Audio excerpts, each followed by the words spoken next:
for the class, we are now 23.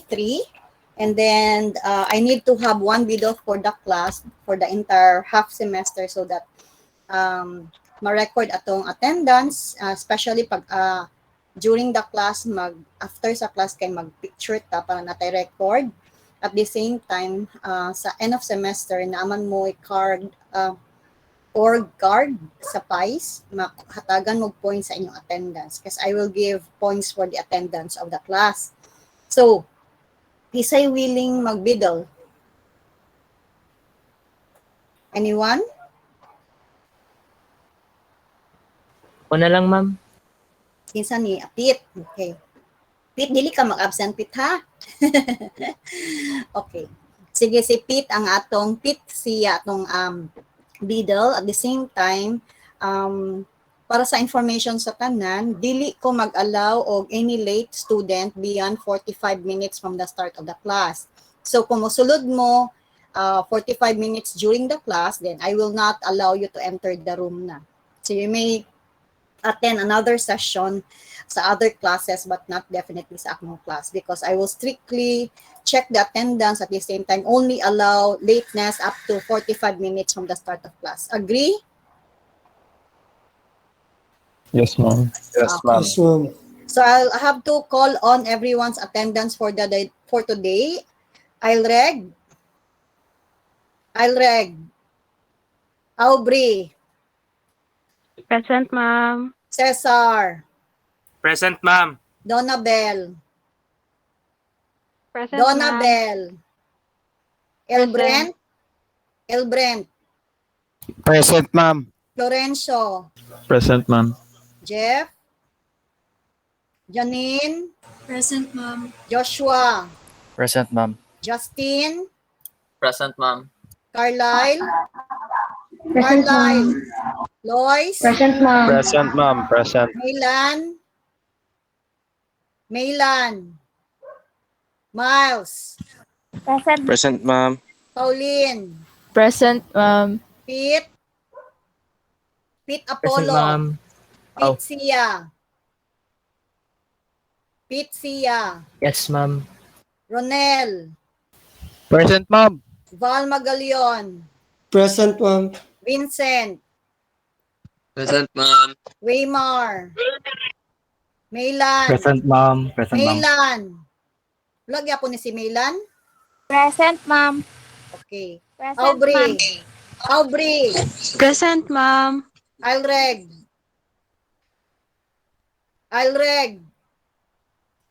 Donabel, si Donabel o si Present, Ilreg? ma'am. Here, ma'am. Ilreg, wala. Wala si Ilreg, ganina ra. Palihog kog message sa iya ha. Ma'am, present ko, ma'am. O, okay, rapid. Si Ilreg akong concern.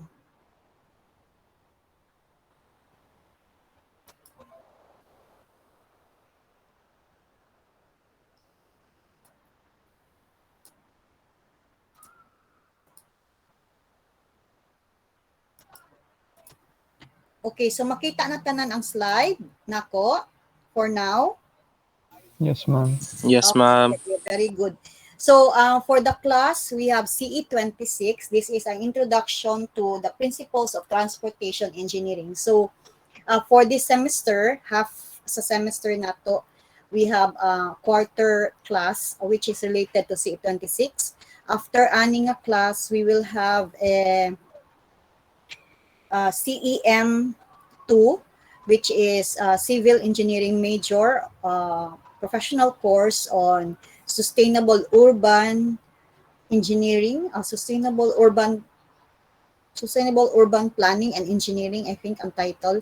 And then that's for the next part. And then sa second semester, we will have a CEM, I think 4 ang number, kaya naman tayo 3, 4, and 5 sa second semester. So I think ang 3 is structural professional course. Ang 4 is transportation engineering professional course. And then ang 5 is environmental or water engineering professional course. So that will be then for the second semester. So the topic of principles of transportation engineering is actually has a prerequisite. Ang prerequisite niya is ang inyong CE12, if I'm not wrong, katong inyong highways and railroad engineering sa third year. And then, kanisa siya nga subject will be a requisite dayon pod when you go to CEM4 katong sa transportation engineering nga professional course.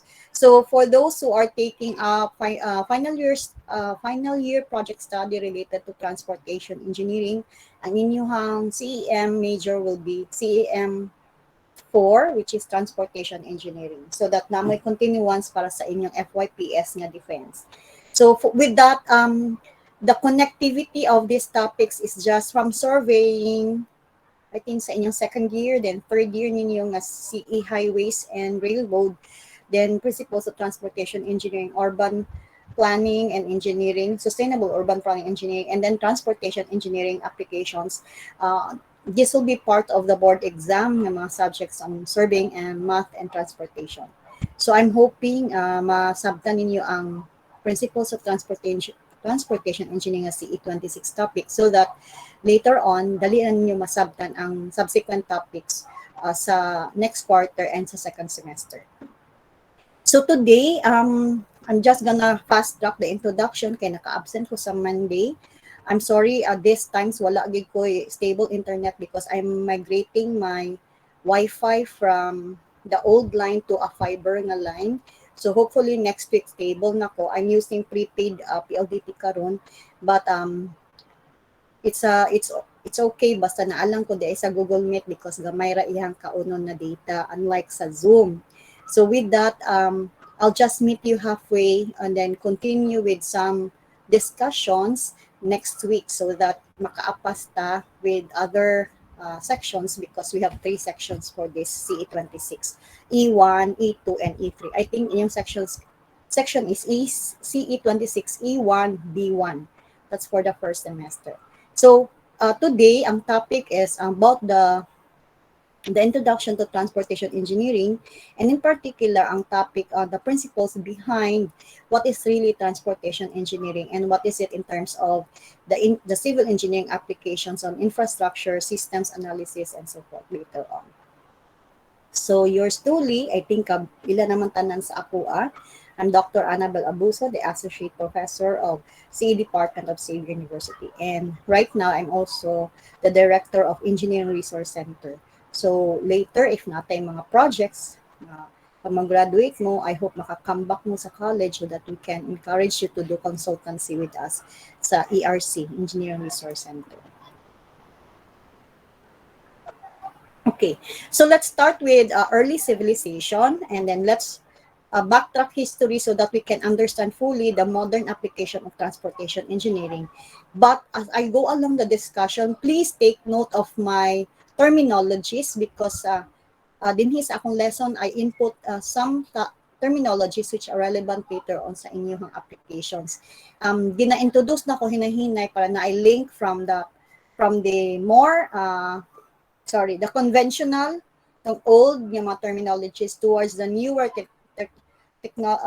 terminologies that we are using in the modern times with respect sa atong professional course. So for starting with history, so early civilization, we know fully that during the early civilization time, wala kayo tay transportation per se nga concept. However, there are some parts of our history wherein some group of people or community are creating their own means to move from one point to point, and that's where transportation mobility comes in. So let's start with the term mobility. Mobility comes from the idea that when a person has to go from one point to point, we are creating actually a movement or a travel from a starting point, origin, and towards an endpoint, which is the destination. So basically, mobility is position of a person from starting point to endpoint or origin to a destination. Usually, ang movement sa usa ka tawo, ang movement sa usa ka person is defined also by the activity that the person has to engage to. And that's the reason nga moadto siya, naa siyang purpose sa iyahang mobility. So again, ang person nga mag-move from point to point, origin to destination, will need to be mobile, so na siya mobility. And that mobility is geared up because of the need to do or conduct an activity. So in the early civilization, the ancient community of Mesopotamia, which are actually made by the Persians and Assyrians and the Sumerians, they created this community which is more compact in a sense that this community are neighbor to each other, and from that neighboring concept, they created various activity within the community that creates their mobility. So, Ngano siyang best example. It's the best example for transportation application because they are the first ones who created the concept of community. Community-wise, the people from this Middle Eastern country are actually creating communities alongside two aggregated areas, ang kadapit sa river or sa isa ka body of water and sa land side. The land side is by purpose they can walk or travel or move mobility-wise by means of an animal or by foot. The other one is they can move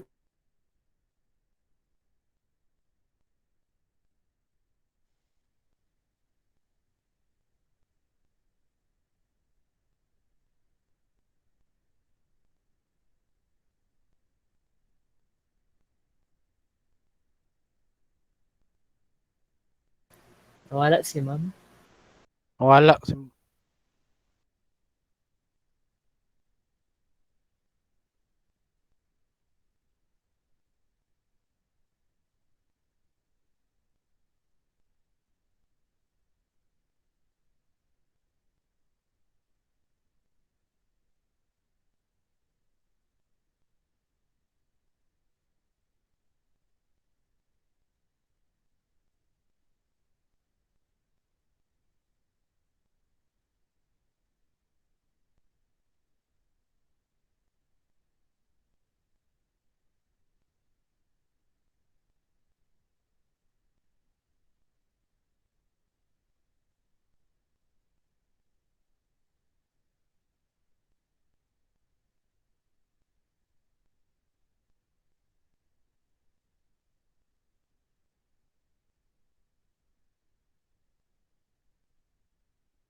Okay.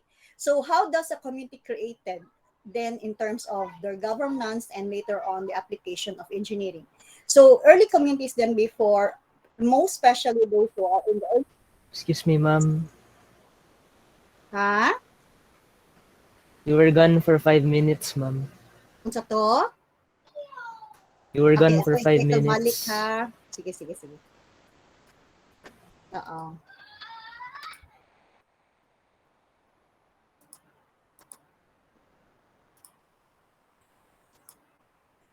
Okay, sige ka na. Nakita na? Yes, ma'am. Okay, sige. Yes, ma'am. Wait, buffer lang ko kung wala ha. So, let's move on. So, when we talk about communities then, geared up forward, sa second topic na to sa next quarter, it's about sustainable urban planning and engineering. This is where we discuss infrastructure and the engineering side of things in the civil application as well as transportation application. In particular, for the early civilization time, pasensya na mo sa noise among neighbor kay mga bata. Okay. In the early civilization time, a community is basically a group of people who creates a sustainable application in terms of their livelihood and in their community in terms of the required provisions for shelter, and the basic needs of people. So for example, in the more established community, like the Assyrians and the Sumerians, they created this kind of buildings on the left, no? They created temples or created centers of office of governance. And they created also ports and harbor. But this is an example of a more established one, no? Gikuha lang na ako sa Google. So, and then on that side, kay nag-build sila og established governance or office of government. They also established food security for the community. So that's where they created agricultural areas within the community so that the community can sustain itself in terms of food supply and so forth. So on the other side naman, they created what I've said before, the connectivity between land and water. So if you have land, na kay mga routes. If you have water, na kay navigation area. So navigation-wise, kay water man, you have to have a sea craft or maybe, for example, a boat so that you will navigate across water. Whereas sa land side, you have to have the routes or the road for people to traverse on, or for your for example, your animals nga imong traverse on from a given locality to another destination. So that's the connectivity between land and water. So if you look at it sa olden pictures nang sa history, the more established community like the Sumerians, they created a community which is already established as a government. And this is an example of that ruin nila, no? They have actually established buildings and communities which are more established compared to their neighboring cities, particularly because the Sumerians are actually they build their communities about 3,500 BC. And then kung makita ninyo sa Tumoy, no? Kani iyang community, mga small nila na mga shelter areas. And then sa top, makita ninyo ang pinaka-highest point, they created the ziggurat. Okay. The ziggurat is part of the city of Ur. The city of Ur is part of the community of the Sumerians. They created the ziggurat here as part of the building which is defined by their leaders or their government. At the same time, sa ibabaw po, they have their temples. So the ziggurat is actually highest point of the city of Ur. And by history, the Sumerians are more established early civilization of people who did activities, again, for mobility, which is related to trade and commerce. So akong gi-mention ang pag-build silang government and infrastructure, ganina ang community nila. Now we go to the trade and commerce. So early barter system of the community like the Sumerians and some neighboring nila na mga communities are created because they have to move from point to point, and these activities created the barter and trade. Sa unang panahon, because they do not have the sovereign money in form of coin or a paper, they actually have the trade and commerce was created by virtue of exchanging a product from another product. And usually the product is based on the quantity, weight, and then the quality of the product, basically kung saan product itself. For example, in some areas like they exchange gemstones or perfume with livestock or barley and oats and so forth and so on. So an example of barter of trade is between, let's say, for example, those in Asia, when you have the Arabs with respect to the Egyptians, and the Egyptians actually, and the Arabs uses the camel. So that's where they do the barter and trade, no? From point to point, ilahang mobility. And usually when they travel, they actually converge in a given area, which is a market. And if you notice nasa picture na ay siya balancer, which is used for weighing something that is made in exchange. And we can see, for example, it's not limited to small item, but also for livestock, and even for the product on the field based on agriculture. So trade and commerce proliferate not only for these neighboring Mediterranean neighbors, but as well as their neighbors to the Egyptians, the Greeks, and even those in Jerusalem, for example, for wine and so forth and so on. So as you notice here, with respect to barter, trade, and commerce, the activity of people created the mobility of people and movement in terms of travel or trips. And that trips is created either by an animal, most especially sa Middle Eastern countries, they use the camels, the donkeys, and sometimes the horses, no? But they also extended to water using a seacraft, especially if the position of the community is to create to invade some lands, so they have to have bigger ship to conduct such activity. So if you look at it in sense of looking at the routes of movement, so you have land side movement of routes, and then you have water side movement of routes. Again, as I mentioned, if it's land, it's related to route and roadway. With respect to water, it's navigation and navigational path. These are some of the activities made, no? And some are in colors orange or red and blue. But this is not just limited to the idea that, for example, in this case, this is the route created by the Romans trade network in 180 Anno Domini or AD.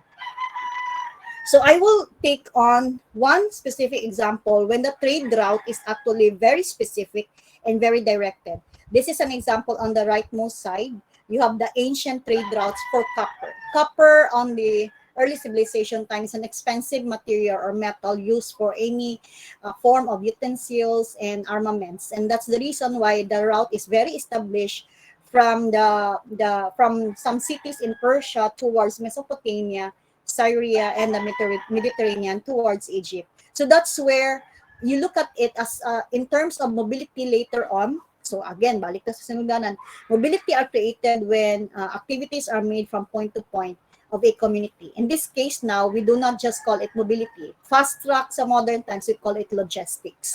Logistics, you will be talking about traveling from point to point, and it's related to transportation and the product that you are bringing, or the load that you are bringing in terms of operations, and at the same time the economics of things. So and costs at the same time profit in terms of market supply and demand. So that's where the idea comes in with the logistics.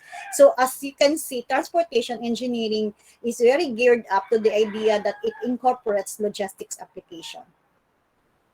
Sige. So let's look at then logistics in a sense sa early civilization time pod. So moving a little bit forward, we have what we call as the early trade routes. So this is basically land because this is not water. This is not related to navigation. So routes, example is in terms of the product, which is silk, which is a textile material, and tea, which is a beverage, no? So the Silk Route was created by the Chinese on the left side. The Chinese created the Silk Route from Beijing and Shanghai because that's where the market, the city market comes in from the main capitals of Beijing on the eastern side. Eastern side and the northern side. So eastern side you have Shanghai, and the northern side you have Beijing. So the route was created then to converge alongside Chang'an or Xi'an, and then moving forward, it will diverge from Hami and then Anxi. So Hami will be moving a little bit towards the north, and Anxi will be geared moving towards the south side. And the end point of Anxi route is actually along the Bay of Bengal, which is actually an open water route for navigation already.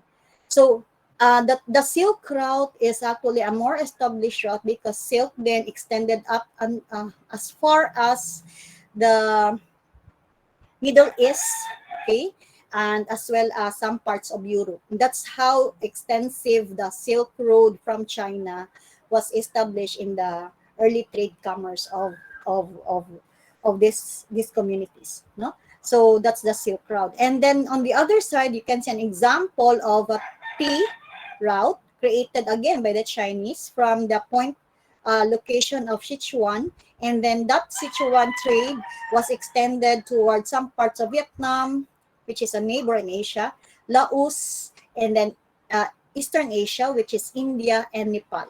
So as far as that route can reach, the trade route which is related to tea is actually very land route, and basically their movements is created by horse alone. So let's take an example sa baba. Makita ninyo ang ubos? Mga pictures. Yes, ma'am. Kung saan ni siya pagpangutang, okay, hi, Hi, thank Hyde. you. Okay. So makita ninyo on the rightmost side, this is the trade and commerce created by Chinese, no, in a market which is the city center for their for either silk or example tea trades. And then on the left, on as you go forward sa right side, makita ninyo that the movement is not just created. Also, sorry, the trade and commerce is created by movements either by foot of a laborer or a manpower trade, which is by means of foot uh, workers workers traveling by foot or workers traveling with an animal, either by a camel, a horse, and then in its case a donkey. So forth and so on. So these trade routes ka-expensive man kay ang silk extended again as far as Europe and the Middle East. And then kaning basically kay horseman siya or tao, it's actually extended as far as Eastern Asia and Southeast Asia. Vietnam and Laos is Southeast, our neighbor, and then India and Nepal is Eastern Asia. Okay. So early transportation then from trade and commerce, mobility, community, and build up developed community already established different types of transportation. So for the Romans, because their purpose is really invasion, they magnify a trade routes by means of a soldiers on foot or animals carrying their armaments.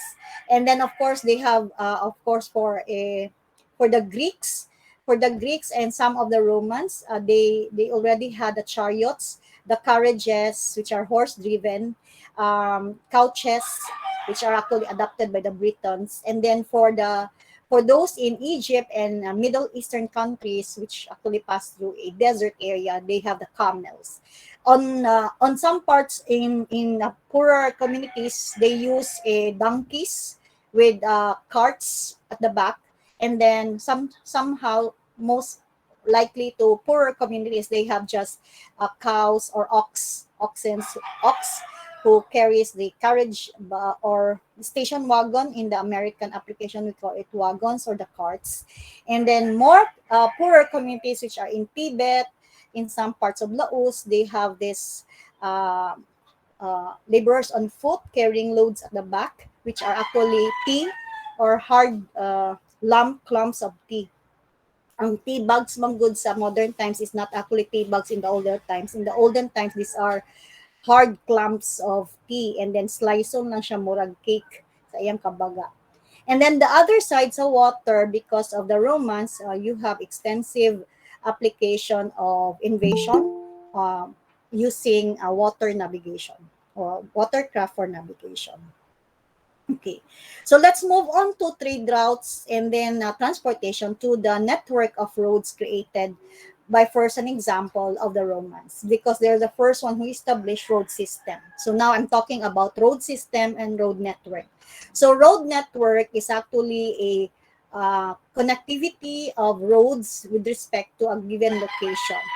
System in the modern times is created when the road network incorporate technology. For example, traffic signal, traffic light, pedestrian traffic light. So those things which is related to technology and power generation is now systems related. But for the early civilization and in particular sa application sa Romans in 14 AD or Anno Domini, they use the term network. So network-wise, if you look at on the right, the city of Rome, sorry ha, nanaog na ko ang red nga akong kuan. Na dot, check lang ha. Let me just have that one corrected. Okay. So the city of Rome is basically defined by the Colosseum. The Colosseum is the center of Rome in itself, and because of that, all roads are leads to the Colosseum. So that's the reason na siya gitawag nga quote unquote all roads leads to Rome. The invasions of the Romans created the road network in such a way nga radial ang sense. So pa-radial meaning murag sun. So yung road network is extended as far as invasion comes and goes with respect to the Roman Empire. So radial pagawas sa iyahang city sa Rome, which is centered on the Colosseum. So the Roman Empire extended as far as Greece, Egypt, and some parts of Asia. That being said, the Romans are very good in terms of invading lands. So if you look at its urban planning and design later on sa atong application sa second quarter, this is where planning comes in because the idea of road network from the Romans is actually an establishment of the idea that roads can also be a radial sense. The radial concept of roads of the Romans are also adopted by the French, and that's where they say that the Eiffel Tower is the center of one of the landmarks of France in Paris is actually based on the radial system of roads also. And in fact, sa Japan, Tokyo is also a radial sense because the city of Tokyo, especially yung train, nalimot ko sa train na JR, I think, Meguro, I think Meguro line. Meguro line is radial, iyahang tuyok. Circular pero radial ang iyahang connectivity by different routes of the train.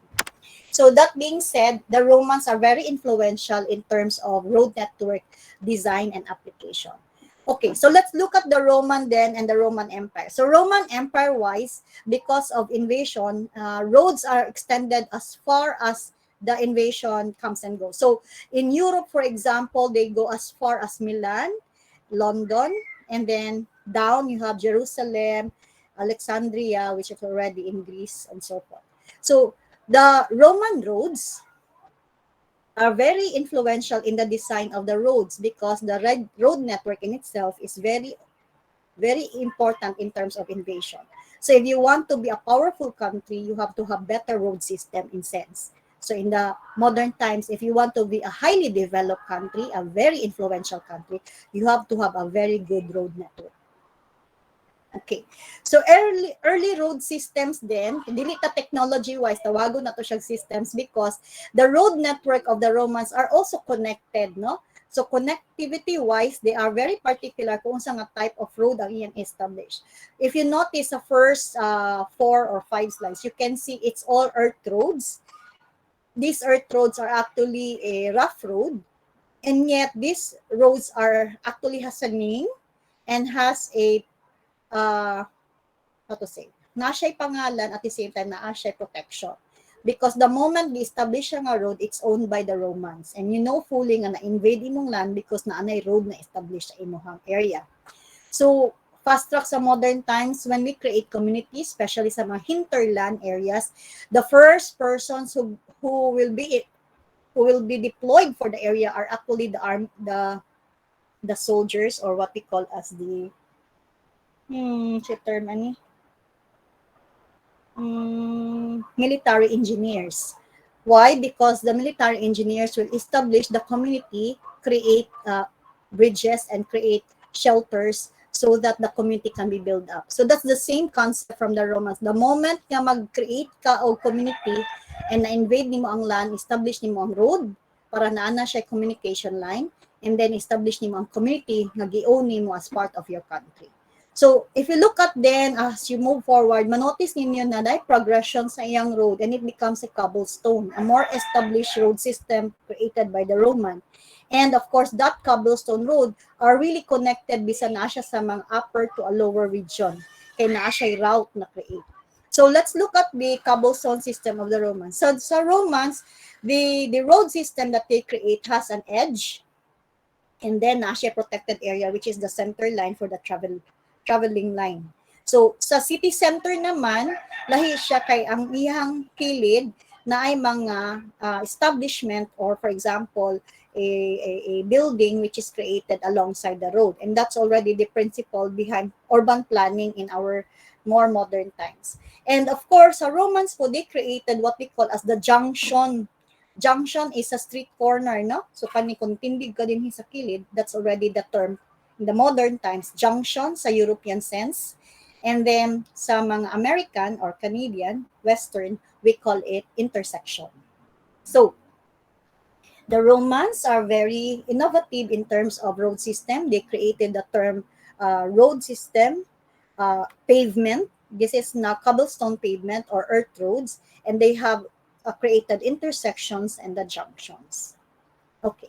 So the early Roman road systems are created by connectivity of roads in terms of width and then the area.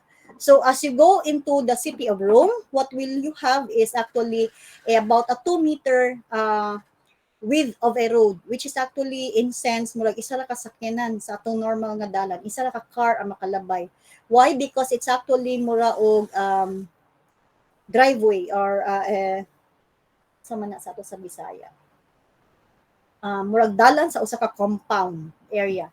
So that's 2 meters or 1.67 meters. That's the narrowest part of the road of the Romans. Kinsa naman makalabay ana ma'am sa olden times, ang mga people who are walking on foot and then or riding a certain animal nga horse or donkey. The next one going up is about 4 meters, which is called the Via Appia. Sometimes the Via Appia are not paved, so therefore they are called the original type of Via Appia because the stoneworks in the pavement of the road is not really quite established. And then the next one is the repaved or more better Via Appia because this one ana siya cobblestones or hard rough stones covering sa iyahang path. And then 4.8 or about 5 meter, the table standard, and the Via Appia at its widest at 6 meters, no?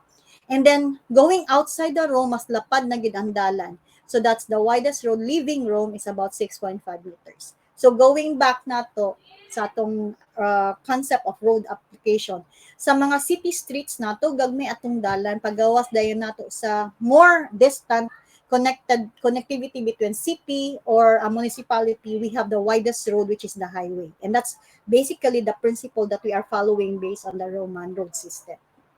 Okay, so that's how they do create the width of the road, no? And then we go to the pavement itself. In the early Roman system, the road system that they created, they have the road established based on a pavement concept. So the road is actually elevated by certain height, okay? And the lower portion is protected because it has to be nga dili siya mo sink when there are loading on top. So that's what we call as the establishment of the paventum or the base layer of the ground. And then after that, you have the statument, the rodus, the nucleus, and the ager. So each layer will require different types of material to establish the road. And basically, you have 5 layers here. The ager is where the topmost portion where you can place the boulders of stones or cut stones or rough pebble stones. And then on the sides, sa Romans, they have what we call as the ditch, which is actually the drainage. And in the Philippines, we call it the canal or sometimes drainage. So that's the ditch on both sides to protect the road from water. So the purpose of elevating the road is to drain water and protect the road from mud and so forth. Kaya ma-destroy man ang iyang subsurface kung basa ra kay ang dalan. So simplifying everything of this layer, which is made of different materials, you have actually this type of road sa Romans, no? Na siya drainage, and then naa din siya different layer of stone that creates the actual road layer. So na ay paving stone, pebbles, and gravel, and foundation of large stones and sand. Questions so far?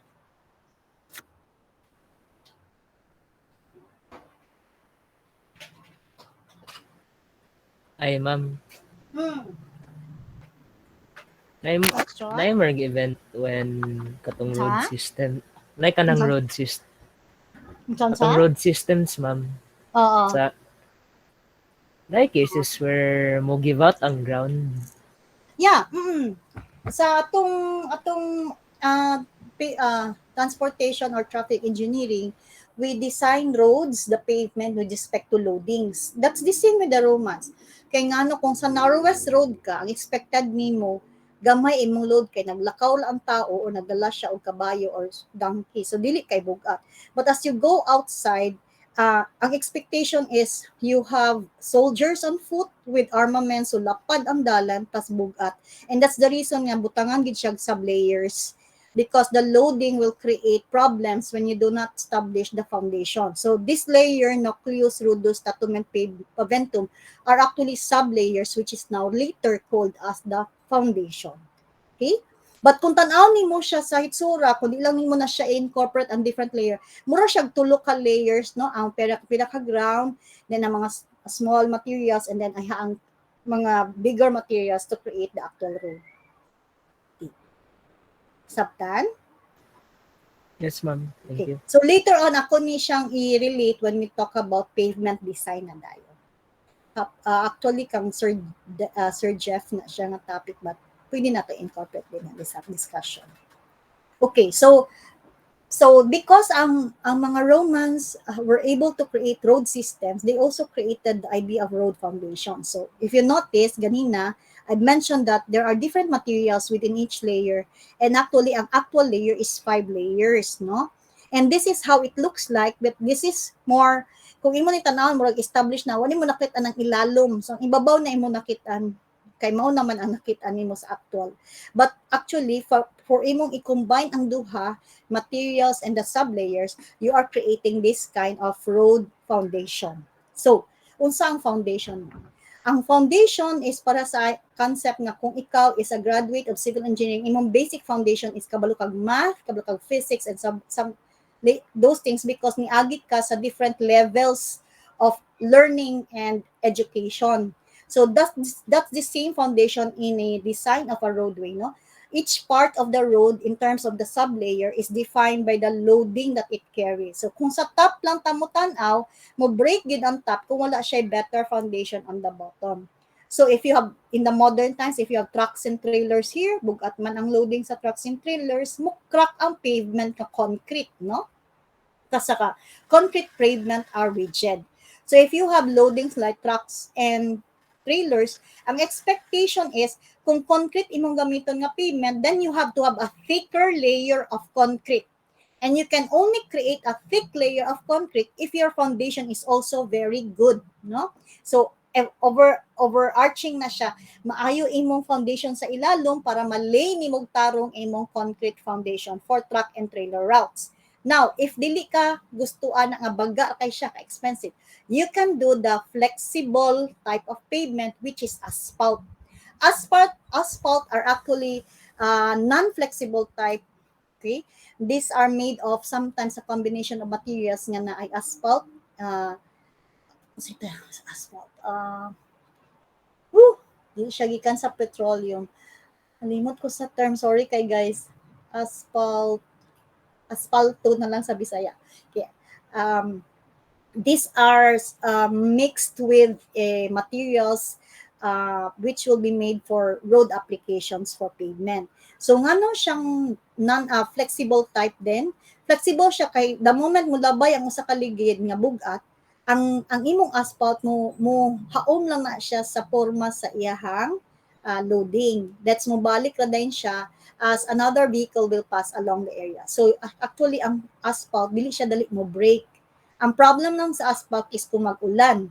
Kay the moment mag-ulan, ma-carried away, ma-dilute ang iyang aggregate which is mixed with the asphalt. Kaya asphalt kay mura man siya plastic petroleum mixed with your aggregate material. So, for that reason, kung dili kayo nimo bagaon imong thickness sa pavement, you can do the asphalt, but that's the same. You have to have transfer the load, so it's related to the base foundation. So, kung nakay foundation DI, tanan part sa dalan, iyang kargahon ang loading based on your top layer. And the only layer nga mo crack or mo flex na is the pavement. And the pavement is the most upper part which is the agar in the sense atong dalan. Okay? Nasabtan to? Yes, ma'am. So, balik ko na ko, ang asphalt nga dalan, ginagamit siya basta na ay mga road nga dili kayo takabalo kung sa mulabay. So, to be very clear on that, if there is possibility nga heavy ang loading, then we will use asphalt. Concrete is done most of the time because less expensive siya kaysa asphalt. Ang problem lang din sa concrete kay mo crack siya dali, kay dili siya flexible pavement. Now, the other side of the coin is that asphalt have more longer endurance compared to concrete. Although expensive, but at the same time, tedious siya buhaton for road network. Kay mag-layer man kag asphalt before siya imo pagi siya pagahion og dugay para siya ma-establish ang asphalt. So in the Philippines, we're using asphalt then way before sa Marcos time, kang President Marcos, because that's asphalt pavement are very nice to look at, no? Especially kung mularga kag Usamis Occidental and then Bukidnon nga mga highway. But unfortunately, sa modern nato nga times karon, we are using concrete because mas dali man gud ay concrete ilay kung natay na guba nga dalan or kailangan ta mag-rehabilitate og dalan labi na kung na disaster, because concrete will only take about 28 days compared sa asphalt. And asphalt is expensive because you have to melt the asphalt before you combine it with the aggregates. So kung na chance mo maka-planter og asphalt, mas masabtan ninyong beauty nga no siya inanang asphalt. But mind you, sa other country, they are not dependent on concrete and asphalt. They are already using mixed materials, which is more combination of asphalt and concrete, something like that. And some also have a new material na pod, which is not available sa ato sa Philippines. And the best example in na kaysa when I was in Japan, one of the roads is rubberized, no? Kana bitang kita mo soccer field o nga murag rubberized or golf course nga rubberized, inana ang ilang dalan. But not entire Tokyo, no? Nasa part sa road lang nga nakita na ko girubberized nila. Ang purpose nga girubberized nila ni nga dalan is because kani siya nga portion sa dalan is for people who are using vehicle which is non-speeding. So katong mga bicycle, katong mag-walk ng mga pedestrian. So non-skid siya nga type of road. So I'm just placing that as an example, no, offshoot sa discussion. Okay. So very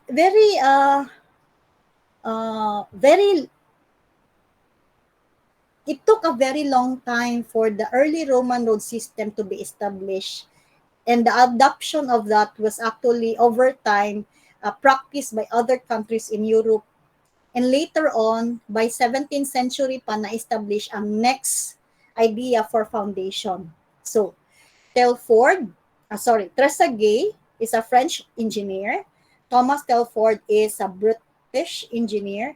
And then John Loudon Macadam is partly Briton, but at the same time American, no? So they established the new road system from the Roman concept. So nag-start kang Tresaguet in 1716. He established from the Roman concept of road foundation, he established layers, and then gi-advise niya unsa ang thickness at the same time unsa ang material gamiton for the foundation. The work of Tresaguet was adopted by Telford, no? So again, naghimo siya iyang own idea nga medyo niya gipa-crown sa tunga, no, ang iyang bottom layer compared kang Tresaguet nga uniform ang iyang bottom layer. And then later on, nakita ni Macadam na ma-improve pa niya ang kang Telford because kung wala kay dagko kay nga layer like this one, which is really the bottom layer, we can use a smaller broken stone instead in place of that, and then do the broken gravel on top. Okay. So, but you notice as you go along the idea of the road from the French engineer to the British engineer and then American British engineer, makita ninyo nga they have the same concept built sa Roman, no? They only change it in terms of thickness and the type of material being used for the road. But the good thing is they did not do away with the drainage because that's important for the protection of the road, no? Nagya po siya drainage or ditch. And then uniform nila ang tunga, which is actually the center line, left and right side of the road. The center line, which is in the modern times now, we call the median, no? So the term, that center line of the road, is actually called now as the median. That's the newest concept there. Kasi Romans mango, dili kay nila establish unsa ang tunga. They just have to make sure nga the road has a certain width and certain layer. But for Tresaguet, Telford, Macadam, they made sure that the uniformity of the travel lane will have an equal part and equal layers. So the center line being the median now is an established foundation of the road. In the modern times, fast track, we do the same foundation layer, but on the top, we already incorporated either concrete or asphalt pavement. Kaysa ilaha, ang gibutang sa top is just really small broken stone. Anong broken stone naman, ma'am? Because the expectation then sa British, sa American, and sa sa mga French is ang mulabay nga sakyanan is a carriage which is horse driven with a wheel, wooden wheel, or a say for example a donkey or something na cart. So it's still a wheel. So dili kayo bugat in terms of loading kay ang wheel kay kahoy raman, and then ang loading kay usually goods raman siya. So fast track again, the moment na develop sa America ni Ford ang machine on wheels, which is the first invention of the car. That's the only time gi-change na po dayon ang upper layer as a pavement, because the wheel of a car is actually metallic and rubber. So that's the transition from the foundation of the road towards the need based on the transportation sa anang time. Okay. So modern roadway then is called the road right of way. So kung mao ni imuhang actual road travel lane on the right and left side divided by the median, then you have the left side and right side ditch. Then some more modern times it's the same, no? So the road right of way, RROW, or sa DPWH and City Engineering shortcut to be ROW, the road right of way is established based on the same principles of the Romans and the improvement of Trezeguet. So Trezeguet, Macadam, and Telford created the pavement, and yet the design of the road and the concept of the road is actually from the Romans. So example kanisha sa tunga, you can see it's a 3-lane, 1, 2, 3, 3-lane heavy occupancy vehicle nga lane. And then ang pinakatunga kana siya dili na siya travel lane, that's the median. Gigamit lang siya as a lane because kung may emergency errant vehicle nga nadaot and whatnot, di naman siya kagawas din hinga side. So they will stay rather on the middle lane, which is the median. The median becomes the emergency lane for U-turn, errant vehicle, or vehicles na need of refuge kung may accident. But the official lane that you have is the right side and left side, which is opposing in direction, and that's the lane for the heavy occupancy vehicle. So heavy occupancy vehicle means to say dagko iyang sakay, maybe bus, trucks, no, or trailers. Okay, the outside lane, ang 4-lane, okay, on others each side 4 lanes, opposing direction, is dedicated to vehicles nga mustop along the way. Kaya kung long distance repeat siya, non-stop and heavy, kani siya pwede siya mag-stop along the way because pwede siya ma-exit aning expressway.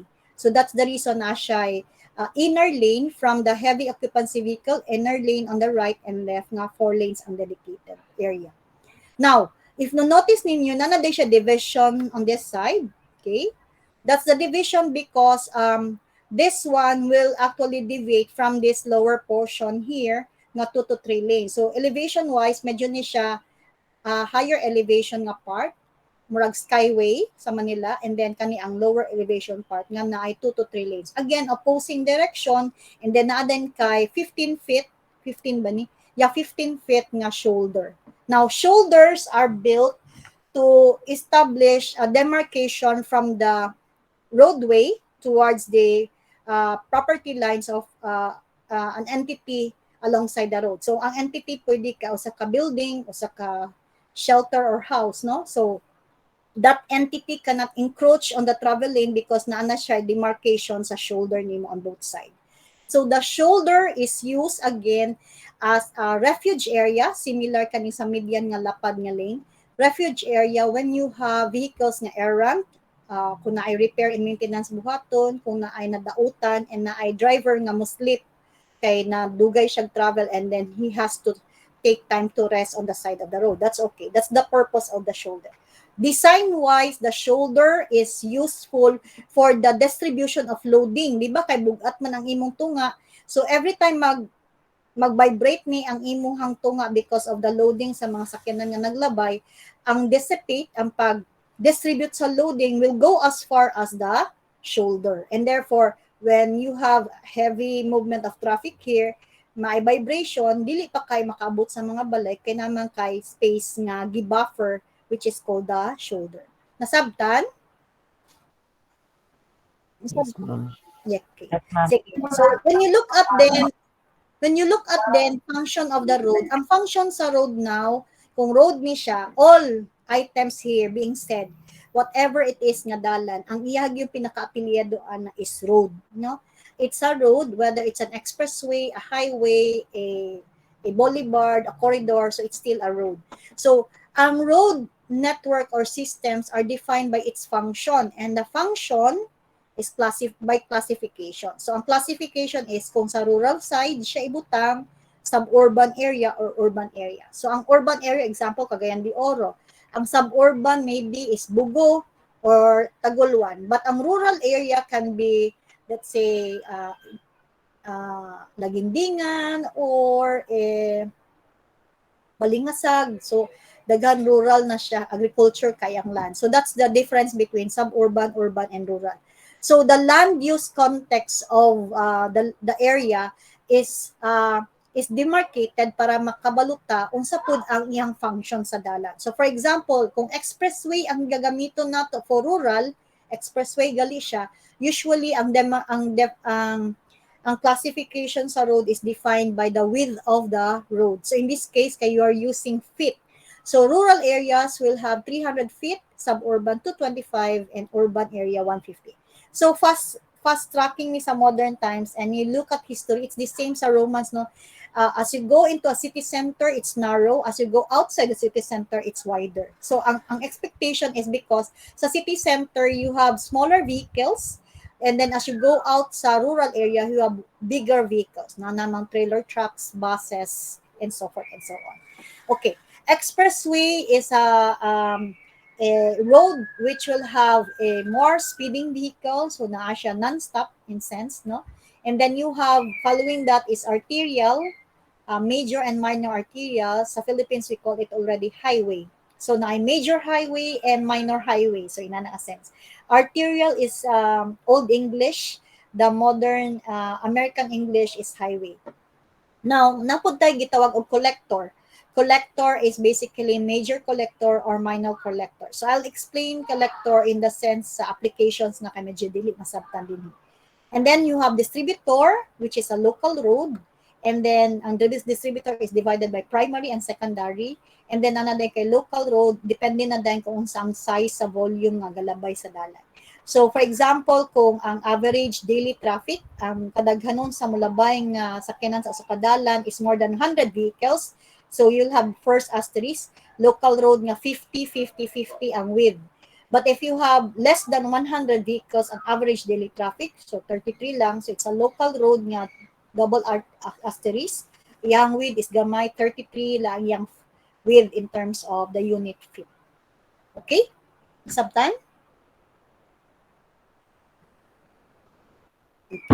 Napay mas mulapad ani nga dalan, ma'am. Yes, napay mas mulapad kay kung tan-aw nimo lagi ning dinhi nga side kani siya, no? If you look at it, the more na kay number of lanes, mas mulapad imong dalan. So this is just an example of the context why there is such thing as an rural expressway, suburban expressway, and urban expressway. Okay. So let's go to road elements. Ang very small idea of a road is kanina sa taas. You have two lane, duha ka lane, two-way, opposing direction, dinhi isa ka sakyanan, no? Okay, two-way, two-lane road. Okay. Two-way kay dili siya one-way. And then two-lane kay duha ka lane per way, no? In this case, ang yang size is only 11 feet. And then nadan siya shoulder, which is 3 feet, and then buffer zone. Usually, gitawag nato ning buffer zone para naatay fencing, na i-fence na to ang dalan kay base na imong encroach, no, labi na sa rural area na encroachment on the road.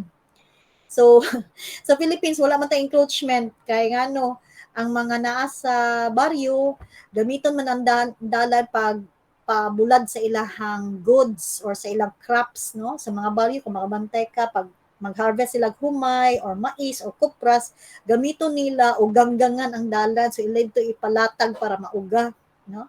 So, dili siya encroachment in sense but na utilize ang road for another purpose. So, sa other countries, they use the buffer zone para ma-demarcate lang ang property line sa road which is government-owned with other properties or entities na alongside the road. Okay. Sa old history, we call the highway, ang term na highway was made because the root of the word is the high road. The high road is used for the king or the monarch. So the highway is actually defined by the road of the king. So elevated pa siya, ang name pagid niya is based on the king. So for example, in the feudal system of the British,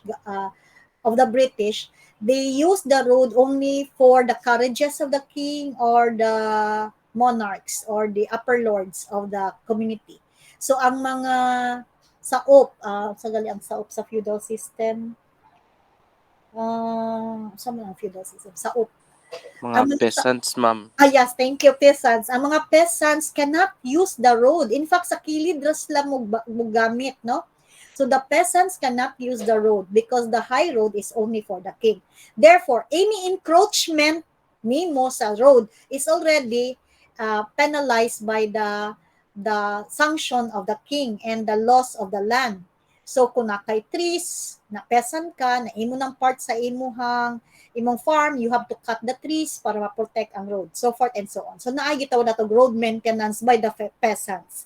And then taxes of the peasants that are made given to the landlords are also utilized for the establishments of the road for the king. And the road of the king is only utilized, other than the function of being the road of the king, is for invasion. So na ang mga soldiers gumagamit sila para ang dalan. So then, in sense, the highway is a term from the concept of a high road or the road of the king. So in that sense though, therefore, ang any encroachment sa usa ka road, in this case kay dili na sa owned by the king but owned by the government, is also a concept of road right of way, because kung ma-establish sa government ang road right of way kaganina kung i-mention, then any balay na naa sa kilid sa dalan nga maigo sa road right of way, tangtangon gid siya, because the good of the many presides over the good of one. Ang good sa usa ka tawo nga nagtuo sa dalan is preceded over by the good of the many. Kinsa man ang good of the many? Katong modamit sa dalan sa importante nga rason. So ikaw, kung paliton imong balay o imong property kay naigo siya sa dalan, wala kay choice but to give up, because again, the good of the many presides over the good of one person. So sa DPWH, that's how they do it. When they have to widen the road, because the road right of way is extended to each side of the lane, the travel lane, that would mean any encroachment on that area should be removed, if not settled sa court of law, para siya mapalit or para mabayaran ang maigo sa dalan. Sabtan? Okay, sige. Yes, So, ma'am. if you look at it, ang very simple nga 33-foot right of way nga road, ROW, includes the travel lane, which is actually the lane, and then katong dili travel lane, which is the buffer and the shoulder. Again, ang shoulder dili siya travel lane, ha? Kaya ang shoulder para na siya sa errant vehicle, refuging vehicle, vehicle with mechanical trouble and emergency during repair and maintenance and accidents. So the shoulder is refuge area. So dili siya part sa travel lane. Now, if you look at it on a 4-lane typical section, so na kay duha ka lane, opposing direction, na din kay shoulder, no? Kabantay mo sa shoulder, na siya white line on each side. And then, of course, na kay median, gwapo ka ang median, kay divide gid ang dalan. And it's very wide area. So karon din makita ninyo, dili day siya ma-encroach, kay dili siya part of the lane, no? So that means kung mag-U-turn ka, layo pa kay ka mag-U-turn, and dili ka makagamit sa tunga sa median. And for this, an example na to ani is kanang mga median nga gihimo ang vegetation area or kanang mga planter's box, no, nga kanang median. Ang purpose gid ana kay kung heavy ang traffic dinhi, nya kung nay tendency magbangga kay mag-U-turn and so forth, na ang government iya ginang himuon og demarcated median para ma-channel ang movement sa tao nga di gid siya mag-encroach sa tunga. Okay. So, right after the median, the travel lane. So the median is part of the travel lane, no? Kay naman siya sa tunga. And then natin kay shoulder, which is not a travel lane area but refuge area. And then natin kay pave area, which either can be used as a sidewalk or a pedestrian area or a cycling area for the cyclists, those in vehicle.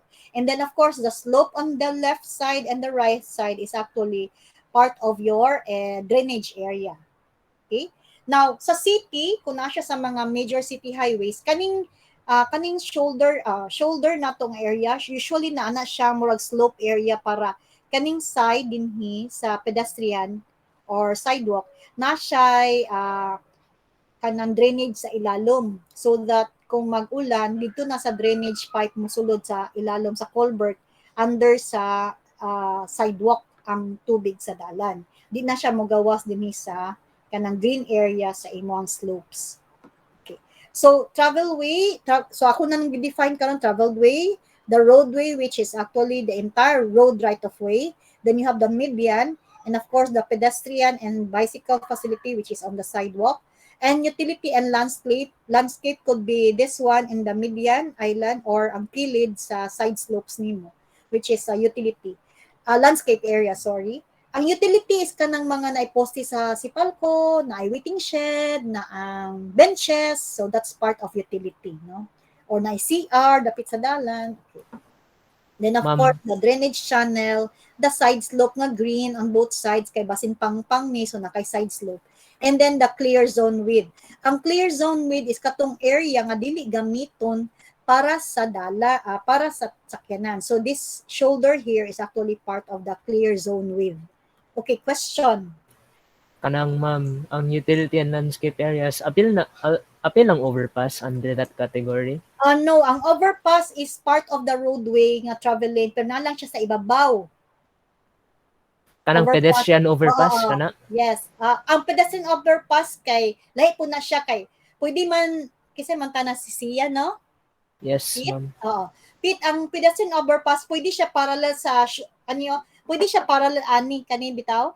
Di ba, sa ubos man ni siya. Pwede po ka mag-create of pedestrian overpass sa taas. Pwede po ka mag-crossover between sa travel lane. Pero nana kasi babaw, that's pedestrian overpass. Kung pedestrian na itong istoryahan. Okay? Okay, Okay? ma'am. Okay. Kaning sa Cagayan, for example, Cagayan de Oro, part man ko sa consultancy sa city to design some improvement of the city. So I, with the team with the RTA and the city planning, nag-design mig pedestrian overpass. We call it pedestrian walkway, no? But it's actually overpass. Nga naadapit sa Divisoria pero naa siya sa kilid. So dili siya mag-crossover sa dalan. Na siya sa kilid, no? Okay, so that ang tao pwede siya mo saka, baklay dito or dinhi siya sa ubos sa shoulder kung naay sidewalk, dito siya maagi.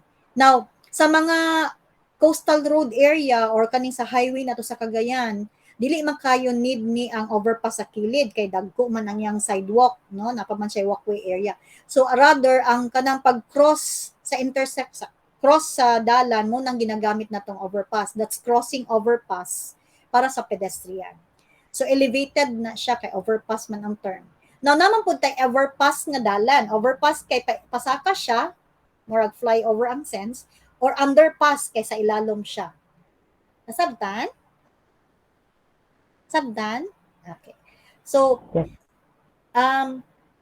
kung makita ninyo sa Manila, we have overpass and underpass, and in between na siya gitawag og bridge. Pero dili siya bridge para sa dalan nga naay tubig, but bridge kay dalan sa ibabaw, dalan sa ilalom, and dalan sa taas. So the middle is the bridge, lower that is underpass, over that is overpass or skyway, okay? Or flyover. Nasabtan? Nasabtan? Siguro I will explain that further kung natay pictures kay mas masabtan siya. But I'm glad to have Pete questioning what is an overpass, underpass, and pedestrian and sidewalk. Thank you, Pete. So let's go to road network na dayon, because from the Romans, we understood that there is such thing as a network. But in the modern times, we have road network classified as rural road network and urban area nga road network.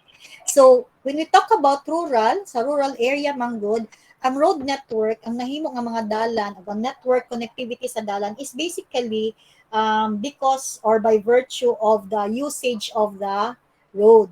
So sa mga rural area, ang ato expectation is from a certain barangay, maghatod siya farm to market product paingon sa isa ka center, no? Sentro sa usa ka baryo or sa ka municipality, no?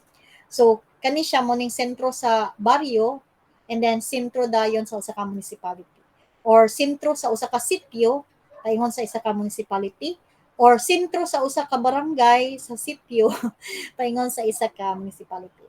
So it's a farm to market road. So all goods will be placed in one area and then ang maghatod ana is really trucks and trailers ihatod didto sa sentro para ma-distribute na dayon ang produkto. Now, sa mga baryo, na mga gagmay nga mga farmers, no? Na sila mga balay, so na sila mga farmland.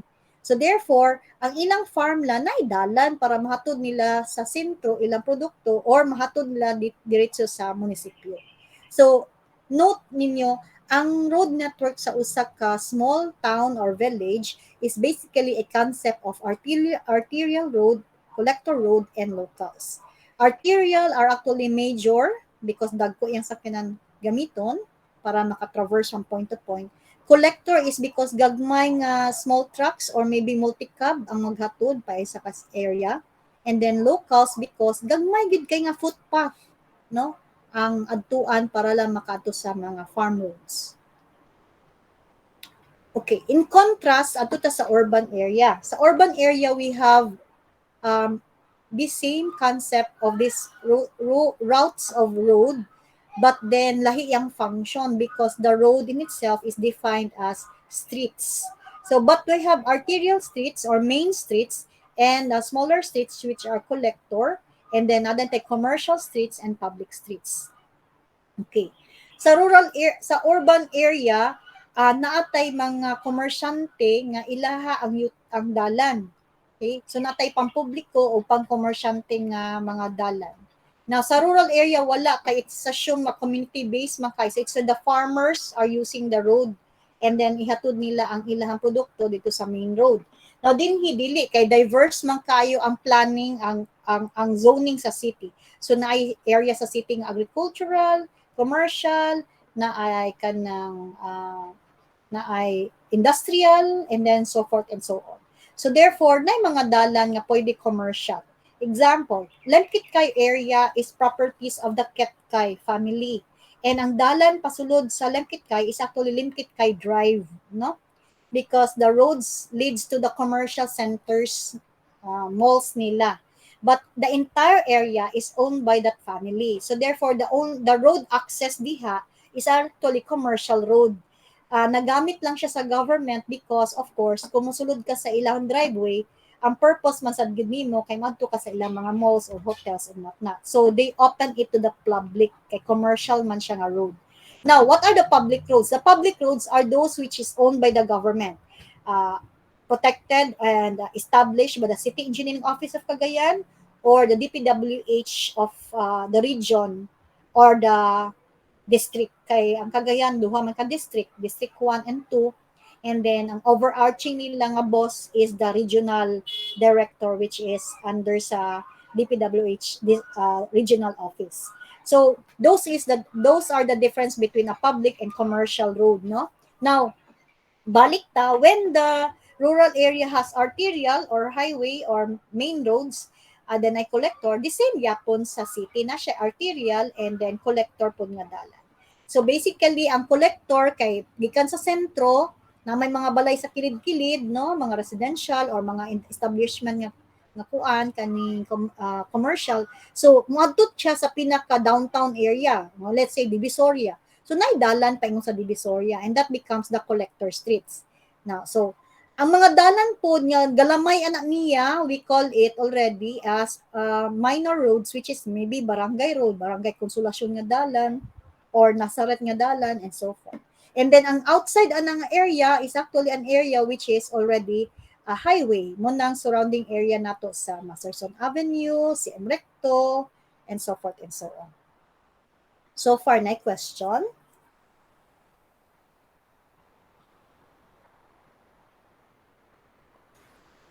Wala? Anang, Okay, sige. ma'am, Oo. ay, Never mind na lang, ma'am. Oh, sige. Later na lang ha. Okay. So let's go back to road network. So ang road network BI is defined by arterial, collector road, and local road. So it could be arterial highway, collector road, or local road. Ang concept is kung naay connectivity between a city and another city, okay? So therefore, na siya main road, what we call as the arterial highway. So sa Philippines, we just simply call it highway. And then, kung naay mo connect ana nga highway from a very small town or a community, then we call it collector nga road. So this is pwede ni siya corridor, pwede ni siya boulevard or perhaps a Veles, no? Veles is avenue. Corrales is avenue. Dako-dako na siya nga road para paingon sa main highway. And then sa Carmen, we call it boulevard.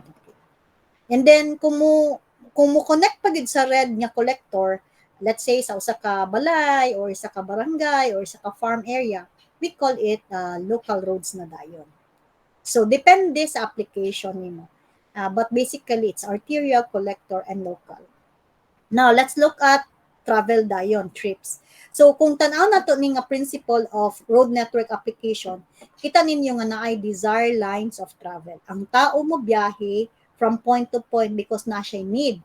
So let's say ang tao sa usa ka city madto sa next city or next nga town, tendency is daghan kayo volume of tao or people moving about this area. So thicker ang line because it's defined by the volume of traffic in that area. Traffic of people moving from point to point, no? So that means to say this is a higher desire lines of travel. Then as you go to a smaller farm or village, gamay kayo ang ga-travel niya. Siguro ang farmer, ang iyang kanegosyo, okay, ang mga members sa iyang community lang ang ga-travel. So therefore, this one has a smaller lines of travel only. Because ang need niya mo adto dito is very specific. Whereas sa isa ka city so city, daghan tao ang volume nga traffic mo flow ani nga area. So from the desired lines, the decision to make the infrastructure, ang i-build nga infrastructure is basically the road network that has to be provided based on demand. Ang imong i-supply is a highway, no? Highway and then collector roads and local roads. So again, the government or people who will be investing on the land, on the infrastructure of the road will basically look at pila ang volume of traffic, that is the economics of establishing the roads para sa investment of the road.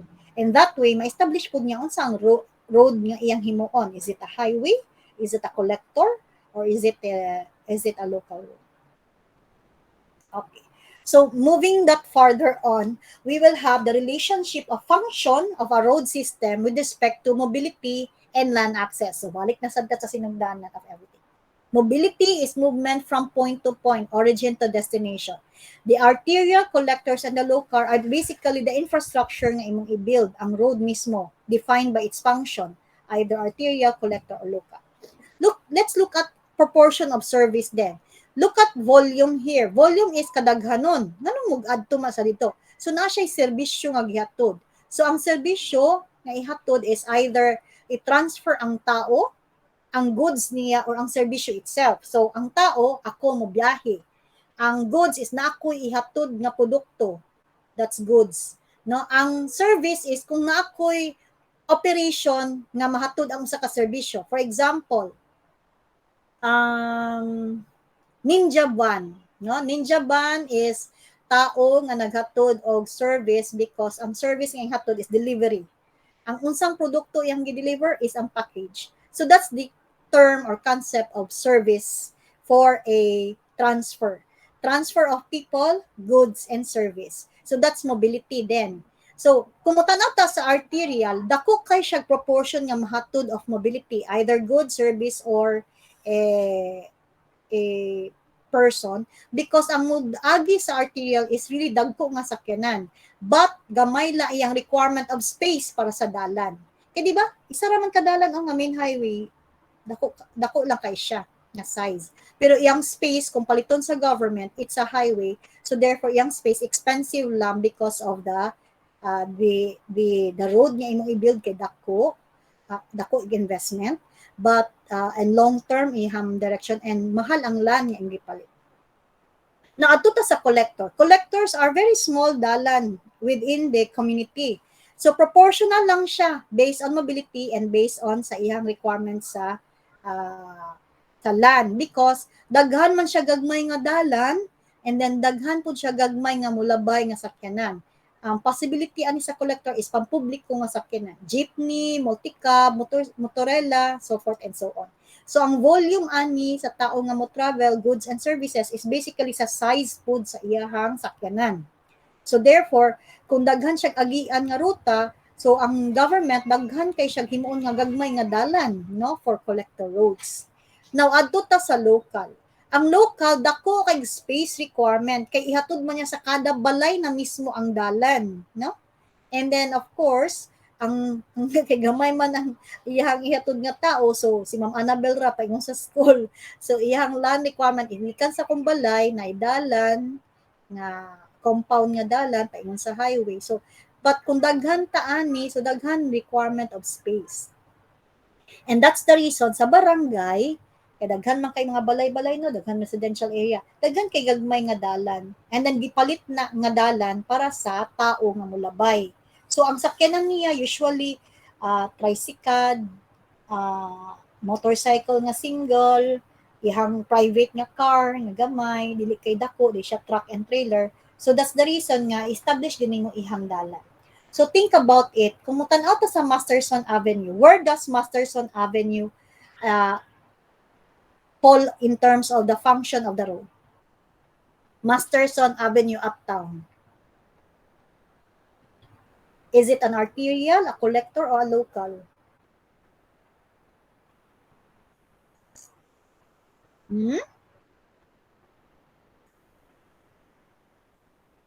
Okay. Sa unang panahon, it's not an arterial, it's a collector. Nang wala pa na-build ang mga subdivision diya, it's just simply a collector. Gamay na siya nga dalan. Gi-widen because the moment na develop ang uptown, daghan na mga balay-balay, daan na gibutang commercial center, nahimo siyang arterial. But in an overarching sense, ang term gyud niya is a collector pagyapon kay ang ipang-collect kay mga balay-balay nga sakyanan sa mga residential area. So nabay trucks and trailer ana? Wala. But because gigamit siya sa connectivity sa Lumbia o Pagatpat, nanaka na dito mga dump truck. So nahimo na siya karong arterial/collector. Nasabtan? Nasabtan? People? Yes, ma'am. Yes, ma'am. Now, usang local, example sa local, sa uptown.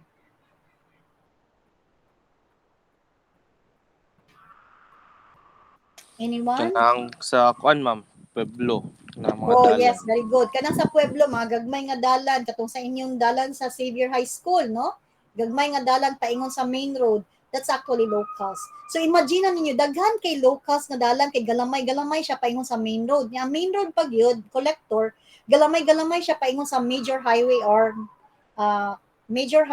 arterial. So that's the sense of things. So let's go then therefore sa hierarchy and functional system. So natay rural area, urban area, natay suburban area. So ang terminology, be careful. When we go up from higher to lower road classification, road man ni sa tanan, no? So ang rural, yung term gud kay principal arterial or major arterial, then next is minor arterial, and then collector roads, local roads. Sa urban area, contrast kay sila. Principal arterial, minor arterial streets, collector streets, local streets. So notice ang difference is road and streets. And then sa small urban areas, it's actually principal arterial, minor arterial streets, collector streets, and local streets. So that's the correct terminology na karon. Okay, so this is an example of a road hierarchy by function. So you have a city center on the right, sentro ni siya, and then nadan kay suburban area on the left. So basically sa atong principle ganin nga gistoryahan about highways. So ang kani siyang red is actually a collector for all the smaller areas, collector para ma-connect niya ang suburban towards the city center. Dili siya highway, no? It's not connecting city to city. It's connecting city with a suburban area. Okay. Ma'am, unsay purpose anang blue? Ang blue is actually kanang gina-term na to alternative route or parallel road. Kay kung ma-traffic ang red and then maguba ang sa kasakyan na aksidente sa tunga, dako kay problema ang connectivity from the city center to suburban. So that's the reason na kay parallel road, no? Or alternative route. Na posible ang alternative route kay isaan na kay para sa mga trucks and trailers, no? So that's actually then pareha sa coastal road na to, routes for trucks and trailers. And then ang mga smaller vehicle nga parallel, smaller siya, so abay siya sa red. Okay. So in road hierarchy, napud ta gina-consider nga volume of traffic para masabdan nato kung naay mahitabo nga kalamidad or scenarios of issues sa dalan, at least natay alternative nga dalan para sa mga tao nga molabay sa dalan. Okay. So this is how I have a picture now. So principal arterial or highway are wider and bigger. Minor arterial are smaller. And then collector roads are really residential connectivity ng mga main roads. And local streets are really small streets lang nga dalan. And the one on this side here is really just defining what I've explained a while ago in terms of the use of or the property of the road in terms of space and area. And then below is in terms of mobility and access on a road. Na proportional naman na siya. Okay. So let's go to modes of transportation. So transportation engineering is not just about the road system, the road network, the design of the pavement, as well as the connectivity of different functions of the road, but also with respect to the modes of transportation itself. So when we talk about modes of transportation, na siya duha ka classification, motorized, non-motorized. So motorized is really mechanical, so kailangan siya fuel, either gas or diesel, kay na siya motor. And then the other one is electric, na siya engine, but it's not related to fuel, so it's related to rather a battery, either solar or normal cell nga battery. Now, non-motorized is a concept of anything which is manual, walk, cycle, paddle, skate, or use of an animal. Okay? And then ang main classification sa modes are two types. You have active. Active is really non-motorized transport. Manual na siya tanan, basta active transport. Private is motorized as well as public motorized. The difference lang sa private and public is ownership of the vehicle. When you talk about private, it's solo. One person owns the vehicle. Kung public, maybe one operator with different drivers, or public because it's actually with different drivers ang mga sakyanan. And so therefore, magamit siya sa mga passenger na pagpubliko. Okay, so the different modes then are classified also in terms of its area of application. So kung sa air, you have aircraft and planes. Kung sa road, it's land-based, so you have motorized and non-motorized transport. So it's either active, private, or public. Sa water, it's water-based, so you have motorized and non-motorized again because pwede man ka mag-paddle lang sa usa ka boat, no? And then you have rail, which is related to train. So on train can be electric, magnetic, and hyperloop. So I'll explain that later kung atay chance about railway application. Then pipeline. So pipeline, actually conveyor na siya kay nay kable or nay pipe. So kung fluid ang imong ihatod, whether gas or liquid, it's actually fluid conveyance and we call it pipe. Like sa water district, we have pipeline because pipeline is a network for transportation of fluid. Now, the other one is conveyor or cable. So for example, sa akong gi-design sa feasibility study sa Cagayan, for one private entity nga nag-request ako. It's actually gondola. Gondola is similar to the one we see in Switzerland, Sweden, and so forth. That is a vehicle that transports from a lower elevation to higher elevation by means of a cable and a basket. The basket actually is the gondola.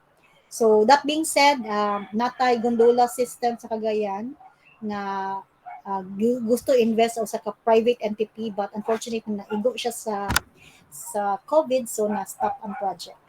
Okay. So, the other one is multimodal. Multimodal meaning either combination sa uban nga transport, no?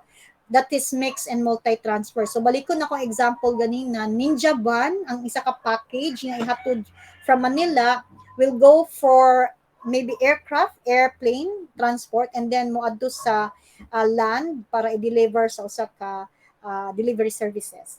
Pwede po siya water because from Cebu by boat or ship, and then ihatod siya by land for delivery service. So this is multimodal. Sa other countries, for example, in Singapore and some parts of China, when they do bigger, huge type of logistics, what they do is convey from seaport to land using train, no? So na mga train alongside sa mga harbor and pier because ang goods na ihatod by crates and trucks and trailers kay diretso din sila sa train. Kadyot lang sila sa trucks and trailer kay ihatod man nila sa train dayon or sa railway ang mga goods na ihatod by logistics. Okay. So sa Philippines, atong classification of the road during the Marcos time, we have what we call as the Freeman Road. That's the Maharlika Highway. That's a very prominent road because that's the road which really connected Luzon area. But eventually, we changed na dayon ang napay nabilin nga Maharlika Highway, but some areas already converted to expressway because we were able to invest on the road, and then we do tollway system for the investment of the road. So nata NLEX, SLEX, South Luzon Expressway, and NLEX North Luzon Expressway. So that's connecting North and Luzon area, North and South area, and because gi-invest og maayo ang dalan, so na kay tollway kay mobayad ka in addition to your tax, no? And then if you look at connectivity sa Visayas, Luzon, and Mindanao, natay gitawag og regional highway. So naatang bus nga maka-traverse from Luzon to Visayas and then Mindanao. We call it Philtranco. Philtranco bus can drive from the EDSA in Luzon and then go as far as Nasipit, Surigao, Butuan, and then Cagayan de Oro. So that's regional highway, iyang connectivity kana siya nga bus. E maka-connect siya sa regions. And then we have provincial highways. Provincial highways and regional highways are made for connectivity between province and region. The investment is based sa DPWH. So natay gitawag og regional DPWH investment of road and natay provincial investment of road. So kung provincial, ang Provincial Development Office will pay for the road sa province. Sa region, the DPWH will pay for the region. Okay. Napuday provincial link road. So dili siya necessary highway. Pwede siya collector nga type. So it links a small municipality to another municipality. So dili necessary nga dako nga highway, but link lang siya ngidagmay. So sa una, when you look at for example, Villanueva, Balingasag, and Claveria. Claveria was a very small town then from Hasaan and where Taguluan. So because ang iyang road gamay, so we call it provincial link road. But now because Claveria is connecting towards Hinguog, another province. Hinguog is actually a province on the other side. Kaya ang province Hinguog is still part of the province of the region of Region 10. So therefore, Hinguog is part of Region 10, part sa Atua. So because Claveria is now connected from Taguluan to Claveria and Claveria to Hinguog, then that's actually now, dili na siya link road but provincial highway. And part sa iyang budget is regional highway. Okay. So adto ta sa city, no? Kay city man ang Cagayan. So we have City Avenue. Example sa City Avenue is Corrales Avenue, Masterson Avenue. So see, ang Masterson is not really arterial. Uptown nato nga dalan, Masterson is an avenue. But in sense, it's a highway na karon because of that. And then we have City Boulevard. Example is Carmen Boulevard. The connectivity from Cathedral, Carmen towards Carmen Liceo is actually a boulevard. And then natay city streets, 8th Street Nazareth, 12th Street Nazareth, Tumasaco, Pabayo is a city street. And barangay roads are Kalaanan, Pagatpat, Kauswagan Road. So those are barangay roads. Ma'am, Yes, unsay kalahian sa avenue o boulevard, ma'am? ang iyang size. And then ang iyang mas dako ang purpose. boulevard? Oo. Usually, manggod ang boulevard. Sa other countries, ang boulevard na ay park. Enahe Park. Then ang avenue kay corridor siya, so puro commercial area. Commercial kanang ang sides. Corrales, ma'am. Oo, Avenue, ang di ba? Corrales kay avenue, kuan na siya boulevard unta na kung dinhi ta mag-refer sa Xavier, no? Pero dili man kay ang Divisoria gitawag na siya Divisoria sa nahumo siya og avenue. Kay ang sigkakilid niya kay commercial center naman, wa na may balay, wa na may barangay. Ang Sabtan, mga ma'am. barangay Thank you, sa unang ma'am. panahon, ang mga barangay sa unang panahon kay na-convert naman og commercial centers. Commercial store, shops, hardware, hotel. So muna siya nahimo siya murag avenue, no? Dili na siya Corrales. Sa una Corrales Street sa atong tawagan na Corrales Street. Karon kay gina-convert na siya og Corrales Avenue. Avenue and boulevards are very long corridors, no? Mo ginang definition niya, long nga corridor. So for example, straight kay na siya usually. So for example sa Carmen, ang long corridor ana is gikan sa kaning ng bridge sa Carmen sa tawag ana ha. Sa gali ng bridge dapit sa Pilaes? Pilaes Bridge. Katultol mo? Unsa pa nang bridge sa Pilaes? Dili Marcos Bridge, ma'am. Dili. Maharlika Bridge, ma'am. No, dili. Kanang bridge sa Pilaes. Pilaes din dapit sa may rotonda ba? Oh, sige. Rotonda, sorry. So, Isalina, ma'am. sa rotonda, di ba na bridge ana pa sa Carmen? Di ba? Dili na Isalina Bridge, ma'am. Ang Isalina Bridge is katong katedral. Ang katedral nga dala, nga bridge mo na siyang Isalina Bridge. And then after sa Isalina Bridge is J.R. Borja, remember? So after then sa J.R. Borja, we have already the Marcos Bridge. So because it's a long corridor, kung tanaw ka sa side sa Carmen, so it is called as a boulevard.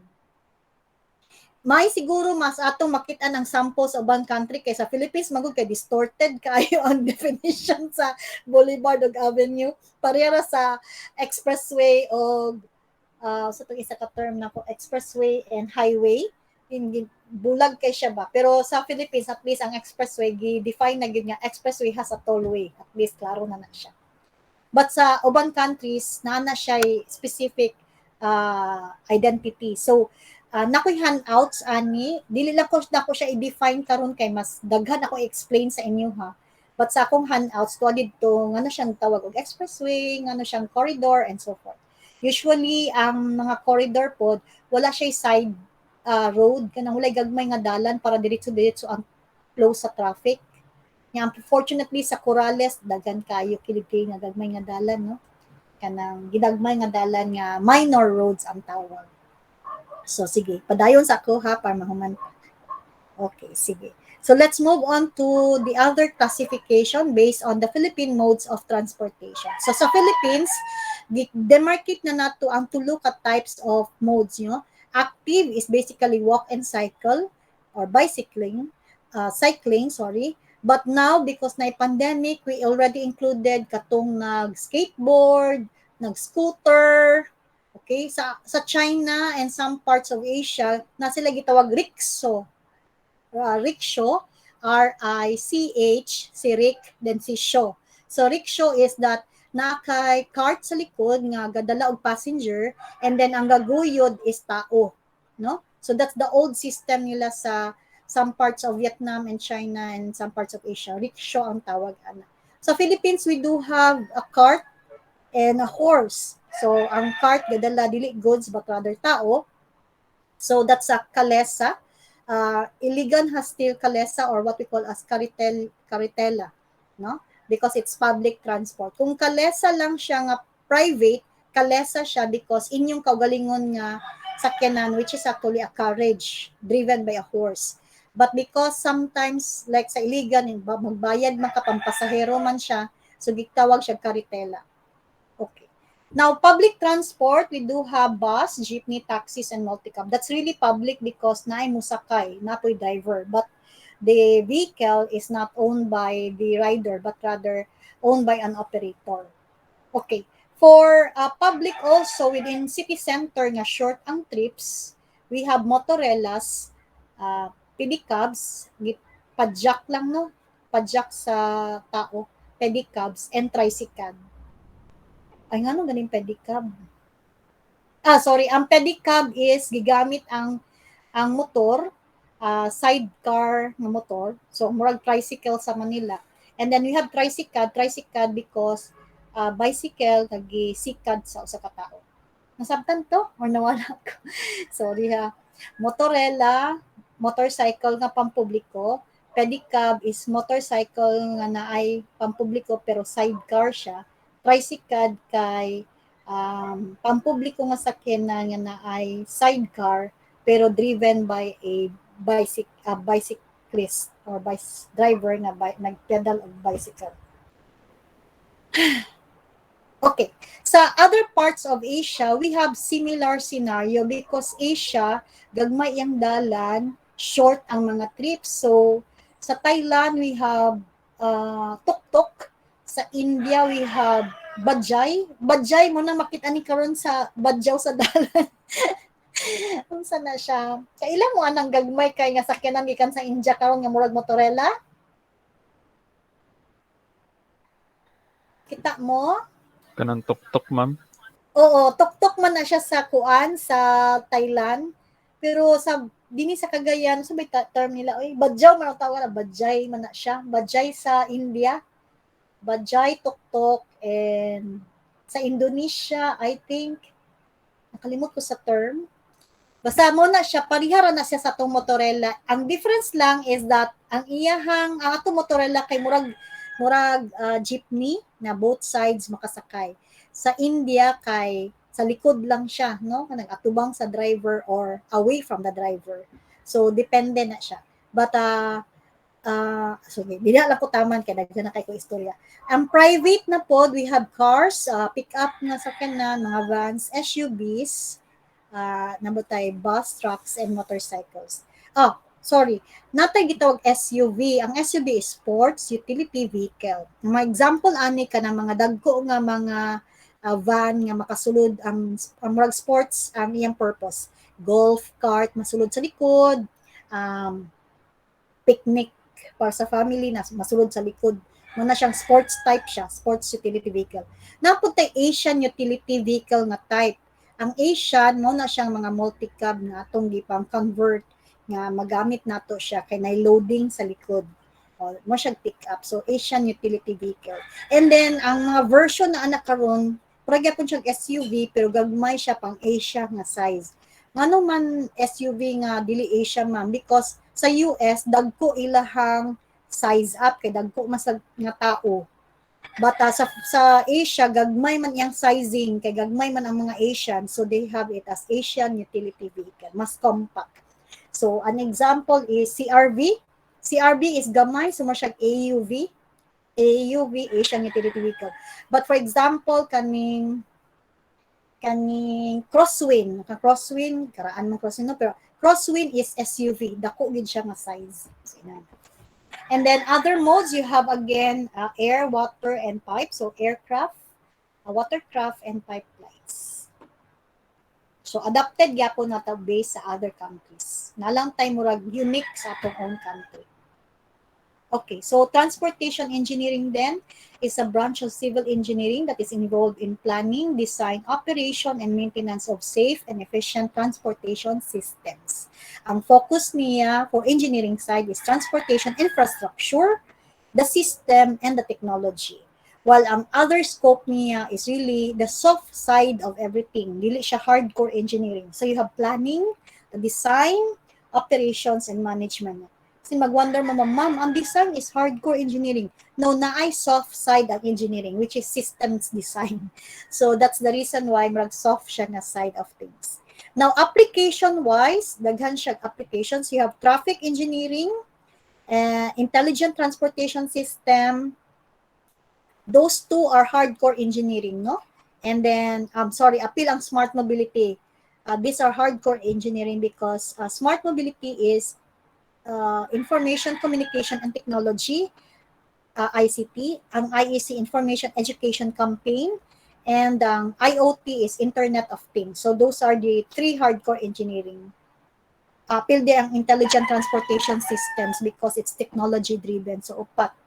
Ang soft engineering is transportation management, sustainable transportation, disaster routes, economics, and logistics. Those are more soft engineering applications.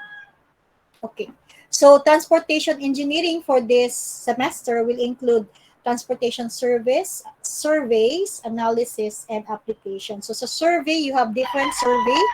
I will try to finish at least 5 or 7. Okay, dali raman na siya. Na naman ko samples ana. And then the other ones, analysis, 1, 2, 3, 4, 5. 5 lang siguro, kaya medyo lisod ng uban na maapas. And then the application is parking, pedestrian, traffic signal, freight and logistics, road design, pavement design, public transport, accidents, etc. So I hope na si Sir Jeff maka-handle sa pavement design so that ma-cover na ko ang uban because traffic signal, involve na ko siya sa transportation na gid nga topic. It's very, very tedious to do. Dako ang time, dili na siya sa ka-quarter ang pwede na. Kulang siya sa time. So, and then also freight and logistics. So, this time I'll focus on parking, pedestrian, public transport.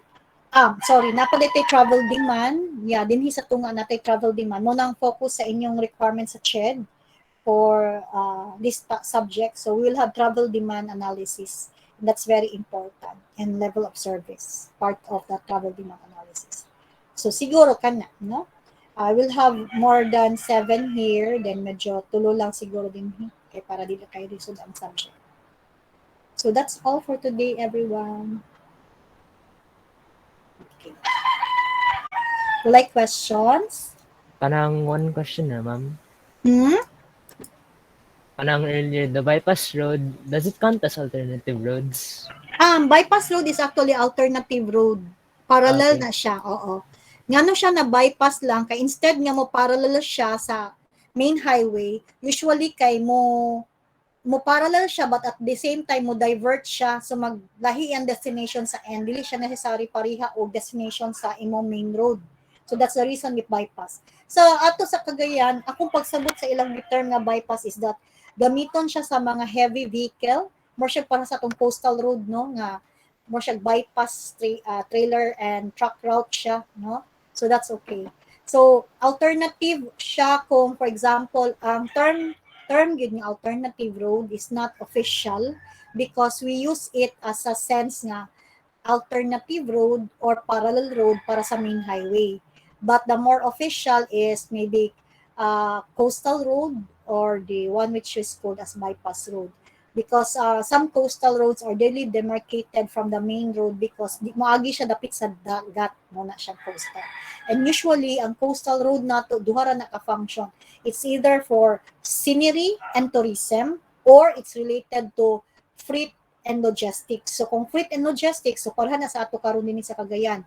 Our coastal road is really for freight and logistic related application. So iyang function is really a highway for heavier vehicle na traffic. It's not for tourism and aesthetics. But in other countries, the coastal roads like in Camiguin, coastal road man kay sila tanan, kay motuyok raman with around the perimeter of Camiguin, no? So it becomes a scenic and tourism na road at the same time for a public road. Example sa bypass, very good, kanang na-mention naman ng bypass. So, familiar mo sa Kugon Market, right? Yes, ma'am. Yes, Okay. ma'am. So, mo straight ka na kay gitawag og JR Borja Extension, right? Okay. Ang JR Borja Extension, mo connect siya sa intersection sa Gusa. Now, that's not a bypass road because it will connect back to the main highway. It serves as a collector or minor highway that will collect traffic towards the main road sa CM Recto along sa Gusa area. So, what's the bypass de karon? The bypass is dinhi nga side sa JR Borja, agkas extension, na gi-build anang road karon nga mo parallel siya sa Gusa Highway. Muagi siya paingon sa Nestle Tablon likod. Dili sa highway sa Tablon, Nestle, but likod. So that's a bypass road. I think mogawa siya sa Sairi Road. Sairi Road is highway sa Bugo. Tanang pasaka sa Bukidnon. Sa intersection sa Bugo, makita ninyong highway nga paingon Taguluan, and then paingon sa Bukidnon. So that intersection is actually, kung paingon kasabot din, is a Sairi Highway. So I think the bypass that is built now by by the DPWH is from J.R. Borja to Bugo Sairi Road connection. So very purpose lang ang anak niya is para ma-divert ang traffic at the same time mahatod nga lahi nga mga vehicle ang muagi ani nga area compared sa main highway. Okay? Okay na ba tanan? Okay na, ma'am. Isa ko Thank you. mag-assignment kay para introduction lang siya but later next week I'm hoping to tackle more. I'll give you a handouts kamo akong ipadala later ang mga handouts so that you will be able to study in advance all the discussion that I have given today. So I'm going to leave off early. I wanted to make sure makuha na ko isa ka topic but I run through lang nako siya for the day. The thing is, when I present a PowerPoint, usually compact na siya sa different topics. So do not be absent when I give the presentation sa PowerPoint. Because I'm giving, as we go along, notice ninyo mga terminologies nga gihatag, nga i-catch ninyo para sa inyong application. Because the handouts that I will give is really very, kanang spoon feeding kay nga handouts. And it will take time to discuss everything. So that's the reason nga sa PowerPoint, ako siyang gina-compact o gina-compress ang discussion. So I hope naka-record me so that you can share the video and then review it on your own. But the problem is this, dili pwede pa na ako ipa-release ang PowerPoint because if you notice, nakulangan ko sa citation, no? Let's say kani, doon ay citation sa OBOS. Ang ruling sa Xavier karon kay every presentation slide, kung ako siyang i-share sa student, should have a citation, which is but appropriate kay. Dili man ako ang mga pictures. It's actually downloaded from Google. So because of that, I will send you the PowerPoint tanan as soon as makompleto na ko ang mga presentation images with citation, ha? Para di tayo ma-technical sa university nga wala tayo citation. So as soon as mahumanin na ako ipanghatag tanan sa inyo. Okay lang ba na? Yes, ma'am. Okay. Okay ra, ma'am. So katulang sang kuan ha, katulang sang video pero dili lang sa ang kanang PowerPoint na ihatag. Dili pa siya legitimate ma-share actually kana. Sige. So I'll run through the next topic. So this is now more on lesson 2, transportation planning, the systems and the energy requirement for the system. So again, no, tanawa na ko image kadili ako. So I have to remove this one because it's not my. This is an old PowerPoint actually. So we discussed this one a while ago, and then it's about the functionality of the road with respect to the infrastructure and the mobility and then land requirement. Then we also have the functional systems by different types of areas, namely rural, urban, and small urban areas. Then we have also the simplified form of understanding in terms of the image, how an arterial differs from a collector and a local streets. And again, going back to the idea, why is mobility related to access and why is access and mobility related to infrastructure. So we discuss modes of transportation by different types and classification and specific different modes by different areas. Then we also discuss Philippine roads as well as the Philippine modes in terms of transportation, be it active, public, private, and other modes. Okay, so this is more now discussions of planning, and that's the reason why pag mag-discuss ko ani, I will run through and then I expand this later on. So transportation, before any investment and infrastructure development is done, be it construction or management, should have a planning process. So planning process is an overarching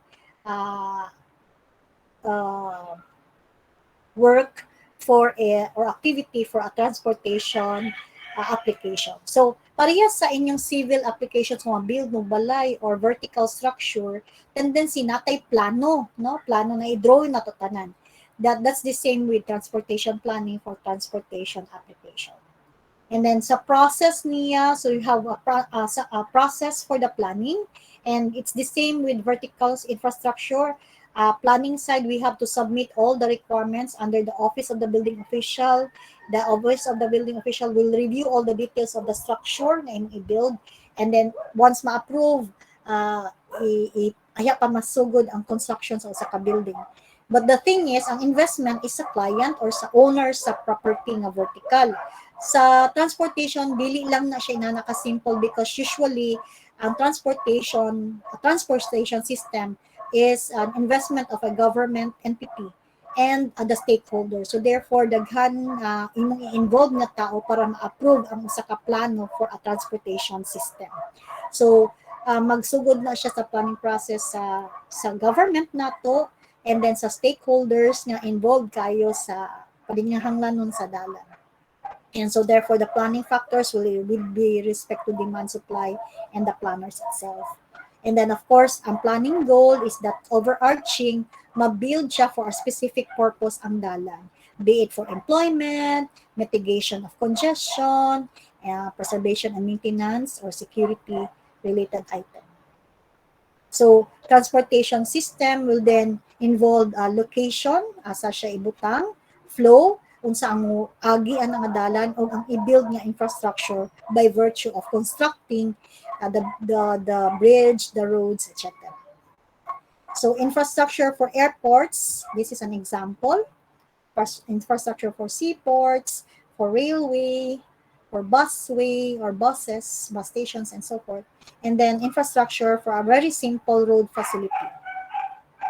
For a road, rural road profile, urban road profile, dini na din itong mention ganina, overpass, underpass, bridges, pedestrian facility, overpass and underpass, parking facility, bicycle facility, and then balik ta sa transportation economic, kay facility naman siya, so you'll have demand, and then supply, and the infrastructure, balik ta sa space and the flow, because nata ihatod nga passenger, and then balik ta sa network, if it is land, it could be either by a single car or vehicle, but pwede po siya train because nakay itawag og freight.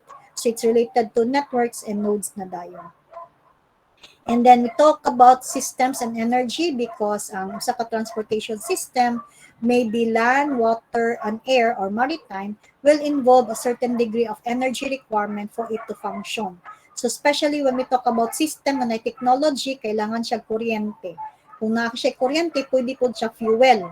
So na kailangan na gasoline or engine requirement for fuel, gas, or liquid.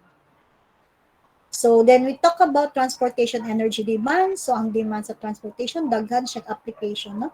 So energy demand would mean ang panginahanglanon para mapadagan natong usa ka sakyanan, be it sa land, air, or water. And so therefore, ang scope sa transportation engineering in terms of the functionality and application will be a simultaneous concept of the flow, location, infrastructure, and the service that it will provide for passenger information and freight, especially kung may technology involved. So, ang engineering ani gamay ra nga part sa overarching nga daghan parts, no? So, muna ang decision sa usa ka transportation plan is really tedious to do compared sa mag-plan kag isa lang ka balay o isa ka condominium. Kay ang usa ka transportation system is not one entity of one person but rather a community or a government. Okay? Okay, nag-overview lang ko sa next na topic and then I'll give the handouts later so that mag-start magbasa-basa and hopefully ma-review ninyo ang video audio na to karon. Okay ba na tanan? Okay, ma'am. Okay, sige. So the assignment that I will give you for next week then is just to read. Wala pa mong i-submit, just review, read, and then go back to what I have discussed because if you notice, daghan kayo na-tackle na for the day in terms of discussion. But I'll give you the handout so that you can review and go back to understanding better nga nung gipang summarize na ko in a way this topic. But the second lesson, ako ni siyang balikon next week so that we can further expand the discussion and then move on to the lesson number 3. So, other than that, kung walay question? Dido, can we have the ano na? the attendance for the day. Can I Ay, still, Justin. can Hindi I na still, nakuha ng dagway ni Justin. Ha? can I Kapit, still make paliyog the, kapit. Sige. parang can I still make the, na-format sa attendance or ako mo para sigurado. Wala man it. Screenshot lang, Pit. Sige, can I Okay. have everyone to remove or to ano na so that we can have the attendance? Hello, Miles. Nanambok Hi, si ma'am. Miles. Nanambok man ka, Miles. Si Pauline po, nanambok na utanando. Si Aubrey. Hoy, Aubrey. Tago na si Aubrey. Hi, ma'am! Nanambok ka, Aubrey. Subject lang ko Wala kung, ko. Winter Wonderland. Naka-coat ka? Hello, Unsa, ma'am? Donabel. Ay, dili lang ko magkuha na kay wala gid ko nag-ili, sorry gid kay wala ko katulog. Matulog man ta ko pero sige next time na lang. Si Pit so, kaon pa maniyod to ta Pit or snack na nimo Pit. snap, Pictures ma'am. pagkuan mo Pit kay pamalipay ko makita mo kay mingo kay kalibutan. At least kita na ako mga student nga smiling kaayo. Si Florence, smiling kay si Florence. Oh. Floor kanang imong tang position floor kay hayag kay imong kuan floor imong likod kaning sanay wala kang angel na siya sa window iba na si window si Aubrey asa hoy Aubrey asa ka gipaingon laagan kay kaday Naglaglag, ma'am. hoy paglaglag yan ay covid Joke lang. wala pag mask off Hello. kasi garden kasi yung garden day hoy Aubrey Hindi, pag ma'am. isi din ha wala ka nag mask Na ako bukid, ma'am. ha Na ako bukid, ma'am. kada kas bukid Oo. ano siya sa bukid ano man yung bukid dre Wala sad Iyan ko na siya katuod. bukid boy. Ha? Wala sad ko katuod asa ni. Uy, pagtaro niya. Kidnap na ka. Mag-test Hi, ako, ma'am. princess. Asa man yung uban? Uy, mga dagway. Ano, wala man ni dagway ang uban. Sana pag-cascade tanan.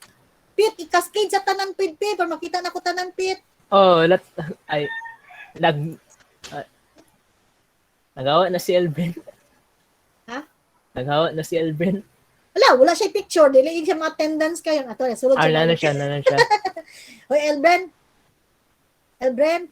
Amo ning 15 others. Uy, di na Yes, ko ma'am. makitaan. Gusto man ni pagpadaghan. Sorry, ma'am. Na-DC ko, Nasa- ma'am. Na-DC ko, ma'am. Nasa layout, ma'am. Layout. Maximum Ano man ang tiles. layout? Kaning Nasa 3 dots bitaw, ma'am. beside the disconnect, ma'am. Pinaka-side. Nara, show everyone. Show everyone. Dili, kanang change layout. And then sa tiles, slide to the right. Wala ko kabalo asin yung tiles. Wala kabalo asang slide to the right. Abay, Parang- ani leave call, ma'am. Abay nang leave call. More options. More Yes, options adto sa Oh, change without layout. it. Dami. Si Mama Labe lagi. Gitik na.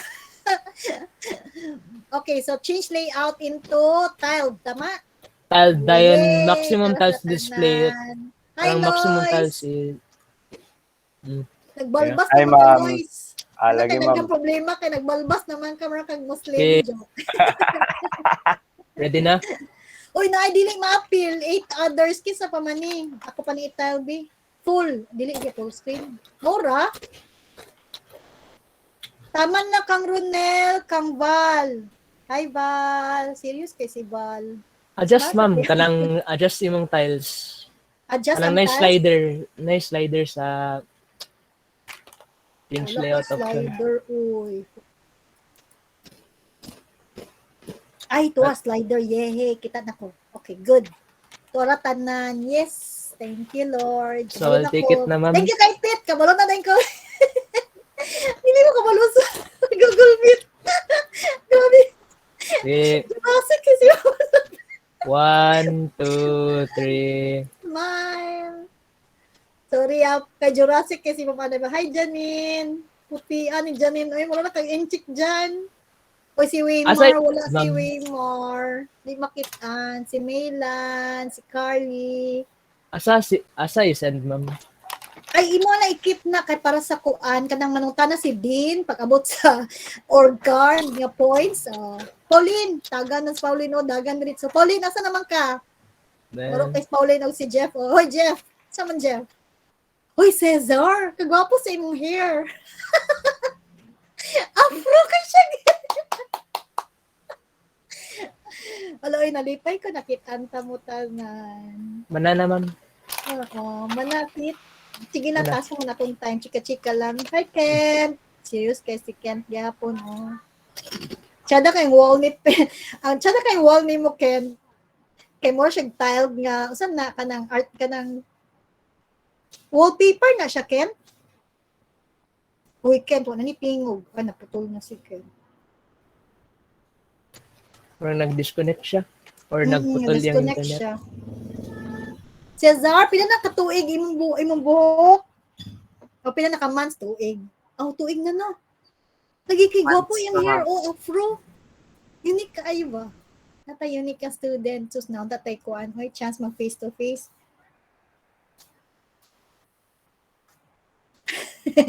Hi, Brent. Okay ra na, Brent.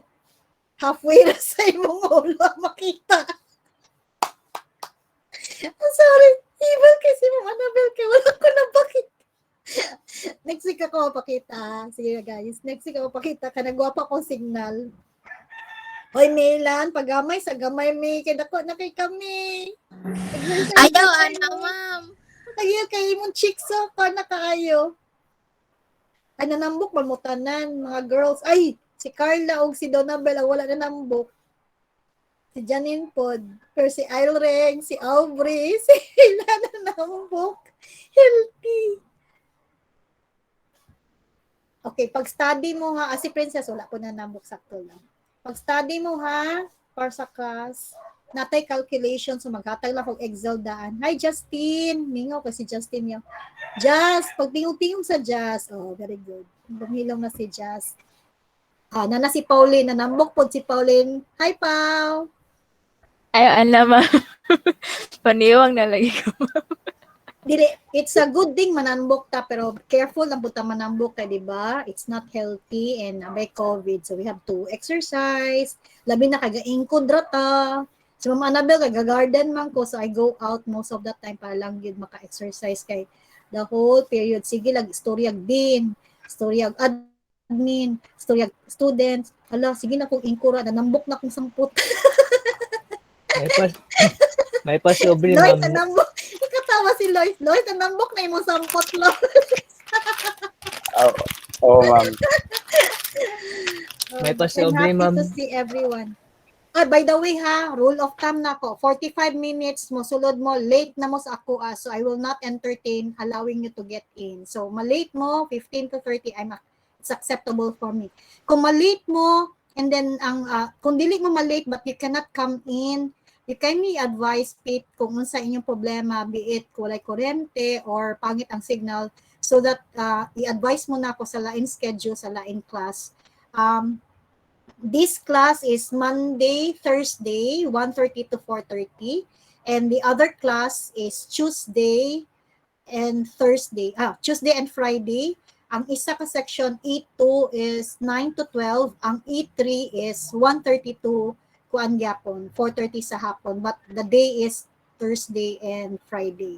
Tuesday and Friday. So you can still come in if you want. And then, I will try my best nga kuan siya, synchronous nga inani. Bahala dili lang na ako i-video akong self because akong problem like now lagi kay walay stable signal. Naka-prepaid lang ko kay nadaot ang ako. Agi pa migrate pa na ako akong Globe to another better signal. So, na ako'y Excel that you will be computing using the formula, but later on I will leave you to do that on your own. Mag-grouping ko, pila gali ni ka numbers, akong expectation is 30 ni siya nga class. So, i-triad ta mo, triad will mean na may partner nga tulo. Na may group nga tulo, that's triad. So, later na ako rin maghatag ana kay sa mga exercise na akong ihatag na yung mga triad para dali ra ninyo ma-compute and makasinabot ra dayon mo kay kung naay problema sa internet, at least naay duha nga mutabang, no? You can do calculation manual, but inyo i-submit sa ako is actually kaning formal nga nasa Excel for the calculation sa mga analysis that we will do for transportation engineering. Okay lang ba na tanan? For this afternoon, I will cut off until 4 o'clock lang so that we can rest and then we'll be ready for next week, which is more hurdle to this subject. Rest assured, I will have your reading material so that you can cope. Kung dili manggali ta mag-online inani, I will leave you to read something. Paspasan na ko ang PowerPoint para mahuman ako tanan.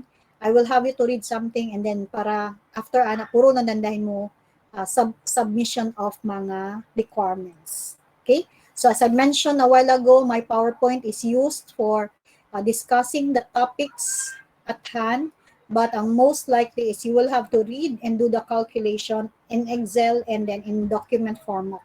Wala man tay books, I will refer to you to some PDF and website. Right now, nakoy nakita sa MIT, Massachusetts Institute of Technology, and nakoy nakita sa University of the Philippines nga video. Pwede na ta i-link kay ako naman kauban sa Transportation Science Society of the Philippines. So with that, everyone, walay question? Walay question, Ken? Si Ken. Kung dili si Sensor, si Ken na sa... Walay question, everyone? Okay. Wala na, ma'am. Sige. Snack na ta kay alas 4 na. Mga pisata. Bye-bye. Bye, everyone. Salamat. Bye, ma'am. Thank you, See Kay you. Sid. Bye, ma'am. Thank you, ma'am. Bye, Jan. In-check na kasi Jan. Bye, Carl. Jeff, bilin sa Jeff B. Jeff, bilin kita sa Masturya. Bye, Elbrent.